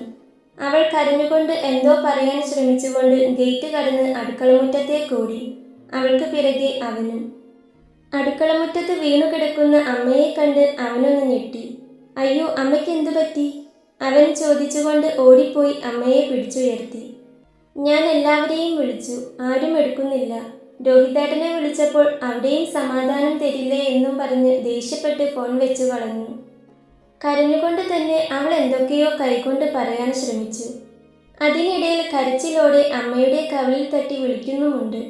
വീടിനടുത്തുള്ള ചേട്ടന്റെ കാറിൽ അപ്പോൾ തന്നെ അമ്മയെയും കൊണ്ട് ഹോസ്പിറ്റലിലേക്ക് പോവുകയായിരുന്നു അവർ. നിർത്താതെ കരഞ്ഞുകൊണ്ടിരിക്കുന്ന അവളെ മിഥുൻ നോക്കിക്കൊണ്ടേയിരുന്നു. തുമ്പപ്പൂ പോലെ ഒരു പെണ്ണ്. കരഞ്ഞു കരഞ്ഞ് അവളാകെ തളർന്നു പോയിട്ടുണ്ടെന്ന് അവന് തോന്നി. അവൻ രോഹിത്തിനെ വിളിച്ചു നോക്കി. കോൾ എടുക്കുന്നേയില്ല. അച്ഛൻ്റെ നമ്പറിലേക്ക് വിളിച്ചപ്പോൾ അച്ഛൻ ഫോൺ എടുത്തു. ഇത്രയ്ക്കൊന്നും പറഞ്ഞില്ല, അമ്മയ്ക്കൊരു തലചുറ്റൽ എന്ന് മാത്രമേ പറഞ്ഞുള്ളൂ. പക്ഷേ അച്ഛൻ നല്ലതുപോലെ പേടിച്ചിട്ടുണ്ട്. നിങ്ങൾ ഹോസ്പിറ്റലിൽ എത്തുമ്പോഴേക്കും ഞാൻ അങ്ങ് എത്തിക്കോളാം എന്നും പറഞ്ഞ് അച്ഛൻ ഫോൺ വെച്ചു. അച്ഛന് ആകെ വെപ്രാളമാണ്. ഇനി അമ്മയെ നേരിട്ട് കാണാതെ അച്ഛന് സമാധാനം വരില്ല. റോഡിൽ നിന്ന് മുറ്റത്തേക്ക് കയറിയതേ രോഹിത്തിന്റെ കണ്ണുകൾ ഒന്ന് ചുരുങ്ങി. വീടാകെ ഇരുട്ടിൽ കുളിച്ചു കിടക്കുന്നു. ഉമ്മറത്തെ ലൈറ്റ് മാത്രമല്ല, വീടിനകത്തും ലൈറ്റ് ഇട്ടിട്ടില്ല. അല്ലെങ്കിൽ ജനൽച്ചില്ലിനുള്ളിലൂടെ അകത്തെ വെളിച്ചം കാണേണ്ടതാണ്. എല്ലാവരും ഇത് എവിടെ പോയി? ആ ചിന്തയോടെയാണ് അവൻ വണ്ടിയിൽ നിന്നും ഇറങ്ങിയത്. അമ്മയെ വിളിക്കാനായി അവൻ വേഗം ഫോൺ എടുത്തു. അപ്പോഴാണ് അച്ഛനും മിഥുനും വിളിച്ചത് അവൻ കാണുന്നത്. മിഥുൻ തന്നെ 10 പ്രാവശ്യം വിളിച്ചിരിക്കുന്നു. അച്ഛൻ്റെ കോളുകൾ വേറെയും. അവൻ്റെ നെഞ്ചൊന്ന് പിടച്ചു. എന്തോ അരുതാത്തത് സംഭവിച്ചതുപോലെ. പെട്ടെന്നാണ് അവന് ഉച്ചയ്ക്ക് ശിവ വീഡിയോ കോൾ വിളിച്ചത് ഓർമ്മ വന്നത്. അവളുടെ വെപ്രാളം പിടിച്ച കരഞ്ഞതുപോലെയുള്ള മുഖം അവൻ വീണ്ടും ഒന്ന് ഓർത്തു നോക്കി. ഒരു നിമിഷം കൊണ്ട് തന്നെ അവൻ്റെ കൈയും കാലും വിറച്ചു. അമ്മ, അച്ഛൻ, രേവതി, ഇവർ 3 പേരുടെയും മുഖം അവൻ്റെ ഉള്ളിലൂടെ കടന്നുപോയി. അവൻ അച്ഛൻ്റെ നമ്പറിലേക്ക് വിളിച്ചുകൊണ്ട് തന്നെ കാറിലേക്ക് കയറി. BP കൂടിയതാണ്, അതുകൊണ്ടാണ് തല ചുറ്റി വീണത്. കൈക്കും കാലിനും ഫ്രാക്ചർ ഉണ്ട്. പക്ഷേ വീഴ്ചയിൽ തലയ്ക്കൊന്നും പറ്റിയിട്ടില്ലാത്തതുകൊണ്ട് ഭാഗ്യം. പിന്നെ അപ്പോൾ കൊണ്ടുവന്നതുകൊണ്ട് രക്ഷപ്പെട്ടു. BP കുറഞ്ഞാലും കൂടിയാലും പേടിക്കണം, ഡോക്ടർ പറഞ്ഞു. കൈക്കും കാലിനും പ്ലാസ്റ്റർ ഇട്ടിരിക്കുകയാണ്. അമ്മയെ ഇതുവരെ റൂമിലേക്ക് മാറ്റിയിട്ടില്ല. അച്ഛനും ശിവയും മിഥുനും മാത്രമേ ഇപ്പോൾ അവിടെയുള്ളൂ. നേരത്തെ കാറുമായി വന്ന വീടിനടുത്തുള്ള ചേട്ടൻ അച്ഛൻ വന്ന ശേഷമാണ് പോയത്. എന്തെങ്കിലും ആവശ്യമുണ്ടെങ്കിൽ വിളിക്കണമെന്ന് പ്രത്യേകം പറയുകയും ചെയ്തു. അപ്പോഴാണ് അച്ഛൻ്റെ ഫോൺ റിംഗ് ചെയ്തത്. അച്ഛൻ എടുത്തു നോക്കി. രോഹിത്താണെന്ന് കണ്ടതും അച്ഛൻ്റെ മുഖം വലിഞ്ഞു മുറുകി. മീറ്റിംഗ് ഒക്കെ ഉണ്ടാകുമ്പോൾ അവൻ ഫോൺ സൈലന്റ് ആക്കി വെക്കാറുണ്ട്. എന്നാൽ അത് കഴിഞ്ഞ ശേഷം സൈലന്റ് മാറ്റാറുമുണ്ട്. ഇനി ഫോൺ ആദ്യമേ സൈലന്റ് ആണെങ്കിൽ കുഴപ്പമില്ലായിരുന്നു. പക്ഷേ ഇതിപ്പോൾ ശിവ വിളിച്ചു പറഞ്ഞിട്ടും അവൾ കരയുന്നത് കണ്ടിട്ടും എന്താണെന്ന് പോലും ചോദിക്കാതെ കോൾ കട്ട് ചെയ്തു കളഞ്ഞത് അച്ഛന് അത്ര ഇഷ്ടമായിട്ടില്ല. അതിൻ്റെ നീരസവും ദേഷ്യവും അച്ഛന് നന്നായിട്ടുണ്ട്. എങ്കിലും അച്ഛൻ ഫോൺ എടുത്ത് കാതോട് ചേർത്തു. ഹലോ, അച്ഛൻ പറഞ്ഞു. അച്ഛൻ്റെ സ്വരത്തിൽ ഒട്ടും മയമില്ലായിരുന്നു. അച്ഛ, നിങ്ങളിതൊക്കെ എവിടെയാ? വീട്ടിൽ ആരുമില്ലല്ലോ. എന്താ പറ്റിയത്? അവൻ വെപ്രാളത്തോടെ ചോദിച്ചു. വെപ്രാളത്തോടെയുള്ള അവൻ്റെ ചോദ്യം കേട്ട് അച്ഛൻ്റെ ചുണ്ടിൽ പുച്ഛം നിറഞ്ഞൊരു ചിരിയാണ് വിരിഞ്ഞത്. അച്ഛൻ കേൾക്കുന്നില്ലേ? അവൻ വീണ്ടും ചോദിച്ചു. ഞങ്ങളിവിടെ സിറ്റി ഹോസ്പിറ്റലിലുണ്ട്, അവിടേക്ക് വന്നാൽ മതി. അയ്യോ, ഹോസ്പിറ്റലിലോ? എന്താ പറ്റിയത്? അവൻ വീണ്ടും ചോദിച്ചു. അമ്മയ്ക്ക് വയ്യ, നീ ഇവിടെ ഹോസ്പിറ്റലിലേക്കല്ലേ വരുന്നത്? വന്നിട്ട് പറയാം. പറഞ്ഞുകൊണ്ട് അച്ഛൻ കോൾ കട്ട് ചെയ്തു കളഞ്ഞു. നീ അന്നേരം അവിടെ വന്നില്ലായിരുന്നെങ്കിൽ എൻ്റെ മോളുള്ളത് കൊണ്ടല്ലേ എൻ്റെ ജാനകിക്ക് ഒന്നും പറ്റാതിരുന്നത്? ഡോക്ടർ പറഞ്ഞത് കേട്ടില്ലേ, കുറച്ചുകൂടി വൈകിയിരുന്നെങ്കിൽ എന്ന്. എനിക്ക് അങ്ങനെയൊന്നും ആലോചിക്കാൻ പോലും വയ്യ. ഇവൾ വിളിച്ചതല്ലേ അവനെ. എന്നാൽ എന്താ കാര്യമെന്നെങ്കിലും ഒന്ന് അവന് ചോദിക്കാമായിരുന്നല്ലോ. അതിനു മാത്രം എന്ത് തെറ്റാ എൻ്റെ മോള് അവനോട് ചെയ്തത്? അച്ഛൻ മിഥുനെ നോക്കി പറഞ്ഞു. അയാൾ അവളെ എൻ്റെ മോള് എന്നാണ് പറയുന്നതെന്ന് മിഥുൻ പ്രത്യേകം ശ്രദ്ധിച്ചു. അത് അവളുടെ സ്വഭാവം കൊണ്ട് തന്നെയാണെന്ന് അവന് അറിയാമായിരുന്നു. ഞാൻ വന്നില്ലെങ്കിലും അമ്മ രക്ഷപ്പെടുമായിരുന്നു. ഇവൾ എങ്ങനെയെങ്കിലും അമ്മയെ ഇവിടെ എത്തിച്ചേനെ. ശിവയുടെ കരഞ്ഞു വാടിത്തളർന്ന മുഖത്തേക്ക് നോക്കിക്കൊണ്ട് മിഥുൻ പറഞ്ഞു. അവൻ്റെ ഉള്ളിൽ അപ്പോൾ കരഞ്ഞുകൊണ്ട് വെപ്രാളത്തോടെ റോഡിലേക്ക് ഓടി വന്ന ശിവയുടെ മുഖമായിരുന്നു. രേവതിയും ഉണ്ട് അവിടെ. കാര്യം അറിഞ്ഞതും കോളേജിൽ നിന്നും അവൾ നേരെ വന്നത് ഹോസ്പിറ്റലിലേക്കാണ്. അവൾ ശിവയെ കെട്ടിപ്പിടിച്ച് ഒത്തിരി കരഞ്ഞു. ആശ്വസിപ്പിക്കാൻ വാക്കുകളില്ലെങ്കിലും രേവതിയുടെ തലമുടിയിലൂടെ ശിവ പതിയെ തലോടിക്കൊണ്ടിരുന്നു. വാക്കുകളേക്കാൾ അപ്പുറം വലിയൊരു കരുതലും ആശ്വസിപ്പിക്കലും ആ തലോടലിൽ നിറഞ്ഞു നിന്നിരുന്നു. രോഹിത് അവിടേക്ക് വരുമ്പോൾ എല്ലാവരും ഓപ്പറേഷൻ തിയേറ്ററിന് മുൻപിൽ തന്നെ നിൽപ്പുണ്ട്. അച്ഛൻ അവനെ കണ്ടതും പതിയെ തിരിഞ്ഞു നിന്നു. രോഹിത് വേഗം മിഥുന് അരികിലേക്ക് വന്നു. എടാ, അമ്മയ്ക്ക് എന്താ? അവൻ ആദിയോടെ ചോദിച്ചു. ശിവ നിന്നെ വിളിച്ചിരുന്നോ രോഹി? അവൻ്റെ ചോദ്യത്തിന് ഉത്തരം പറയാതെ മിഥുൻ ചോദിച്ചു. അത് കേട്ട് രോഹിത് ഞെട്ടലോടെ മിഥുനെ നോക്കി. ഇതിന് വർത്തമാനം പറയാൻ കഴിയില്ലെന്ന് നിനക്കറിയില്ലേ?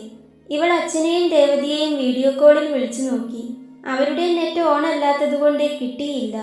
അച്ഛനെ ഫോണിൽ വിളിച്ച് അമ്മ പറയാമെന്ന് പറഞ്ഞതാ. അമ്മ പറയാൻ പോകുമ്പോഴേക്കും അമ്മയുടെ ബോധവും പോയി. പിന്നെ ഇവൾ എന്താ ചെയ്യേണ്ടത്? ഇവർക്കൊക്കെ എന്തേലും പറ്റിയാൽ നിന്നെയല്ലേ വിളിക്കാനുള്ളൂ? നിന്റെ അമ്മയും അച്ഛനുമല്ലേ ഇത്? നിന്റെ പെങ്ങളല്ലേ ഇത്? ഇത് നീ താലി കെട്ടിയ നിന്റെ ഭാര്യ തന്നെയല്ലേ? വീഡിയോ കോളിൽ വിളിച്ച് അമ്മയ്ക്ക് വയ്യാത്തത് കാണിച്ചു തരാൻ പോകുമ്പോഴേക്കും നീ എന്താ പറഞ്ഞത്? സ്വൈര്യം തരില്ലേ എന്നും പറഞ്ഞ് കോൾ കട്ട് ചെയ്തോ? എന്നാൽ ഈ പെണ്ണിൻ്റെ കരച്ചിൽ കണ്ടാലെങ്കിലും നീ എന്തിനാ കരയുന്നത് എന്നൊന്ന് ചോദിക്കേണ്ടേ? അതിപ്പോൾ സ്വന്തം ഭാര്യയാകണമെന്നുണ്ടോ? അന്യനൊരുത്തൻ ഇങ്ങനെ കരയുന്നത് കണ്ടാൽ മനസ്സലിവുള്ള ആരും ചോദിച്ചു പോകും എന്തിനാ കരയുന്നതെന്ന്. അതിനു പോലും പറ്റാത്ത ക്രൂരനായി പോയോ രോഹി നീ? എൻ്റെ രോഹി ഇങ്ങനെയൊന്നും ആയിരുന്നില്ല. നീ ഇപ്പോൾ ഒരുപാട് മാറിപ്പോയിരിക്കുന്നു. മിഥുൻ പറയുന്നത് കേട്ട് ശിവയുടെ കണ്ണുകൾ നിറഞ്ഞൊഴുകി. രേവതിയും രോഹിത്തിൻ്റെ മുഖത്തേക്ക് നോക്കാതെ കരയുകയാണ്. എടാ, അത് ഞാൻ. വാക്കുകൾ കിട്ടാതെ രോഹിത് നിന്ന് പതറി. എന്തു പറഞ്ഞും ന്യായീകരിക്കാനാവില്ലെന്ന് അവന് തന്നെ നന്നായി അറിയാമായിരുന്നു. മിഥുൻ രോഹിത്തിനെ ഒന്ന് നോക്കി. അവൻ്റെ കണ്ണുകൾ നിറഞ്ഞിരിക്കുന്നത് കണ്ട് മിഥുൻ ഒന്ന് നെടുവീർപ്പിട്ടു. പിന്നെ രോഹിത്തിൻ്റെ തോളിൽ കൈവച്ചു. പേടിക്കണ്ട, BP കുറഞ്ഞു വീണതാ. വീണ വീഴ്ചയിൽ കൈയുടെയും കാലിൻ്റെയും എല്ലൊന്ന് പൊട്ടി. തലയിടിച്ച് വീഴാഞ്ഞത് ഭാഗ്യമാണെന്നാ ഡോക്ടർ പറഞ്ഞത്. പിന്നെ കറക്റ്റ് സമയത്ത് എത്തിച്ചെന്നും. കുറച്ചുകൂടി വൈകിയിരുന്നെങ്കിൽ. ബാക്കി പറയാതെ മിഥുൻ രോഹിത്തിനെ ഒന്ന് നോക്കി. അതിൽ കൂടുതൽ അവന് കേട്ടു നിൽക്കാൻ കഴിയില്ലെന്ന് മിഥുന് തോന്നി. അല്ല, നീ എങ്ങനെ ഇതിനിടയിൽ? രോഹിത് ചോദിച്ചു. വേറൊരു വഴിയുമില്ലാതെ ഈ പെണ്ണ് അപ്പുറത്തെ വീട്ടിലെ ആളെ വിളിക്കാൻ വേണ്ടി ഓടിയതാ. റോഡിലേക്ക് ഓടിയതും വന്നു വീണത് എൻ്റെ വണ്ടിക്ക് മുൻപിൽ. ബ്രേക്ക് കിട്ടിയതുകൊണ്ട് രക്ഷപ്പെട്ടു. അല്ലെങ്കിൽ ഇതിൻ്റെ കഥ ഇപ്പോൾ അത് വേറൊരു കഥയായേനെ. മിഥുൻ പറഞ്ഞതും രോഹിത് നന്ദിയോടെ ശിവയെ ഒന്ന് നോക്കി. എടോ, എന്നോട് ക്ഷമിക്ക്. തന്നോട് എങ്ങനെയാ ഞാൻ നന്ദി പറയേണ്ടതെന്ന് എനിക്കറിയില്ല.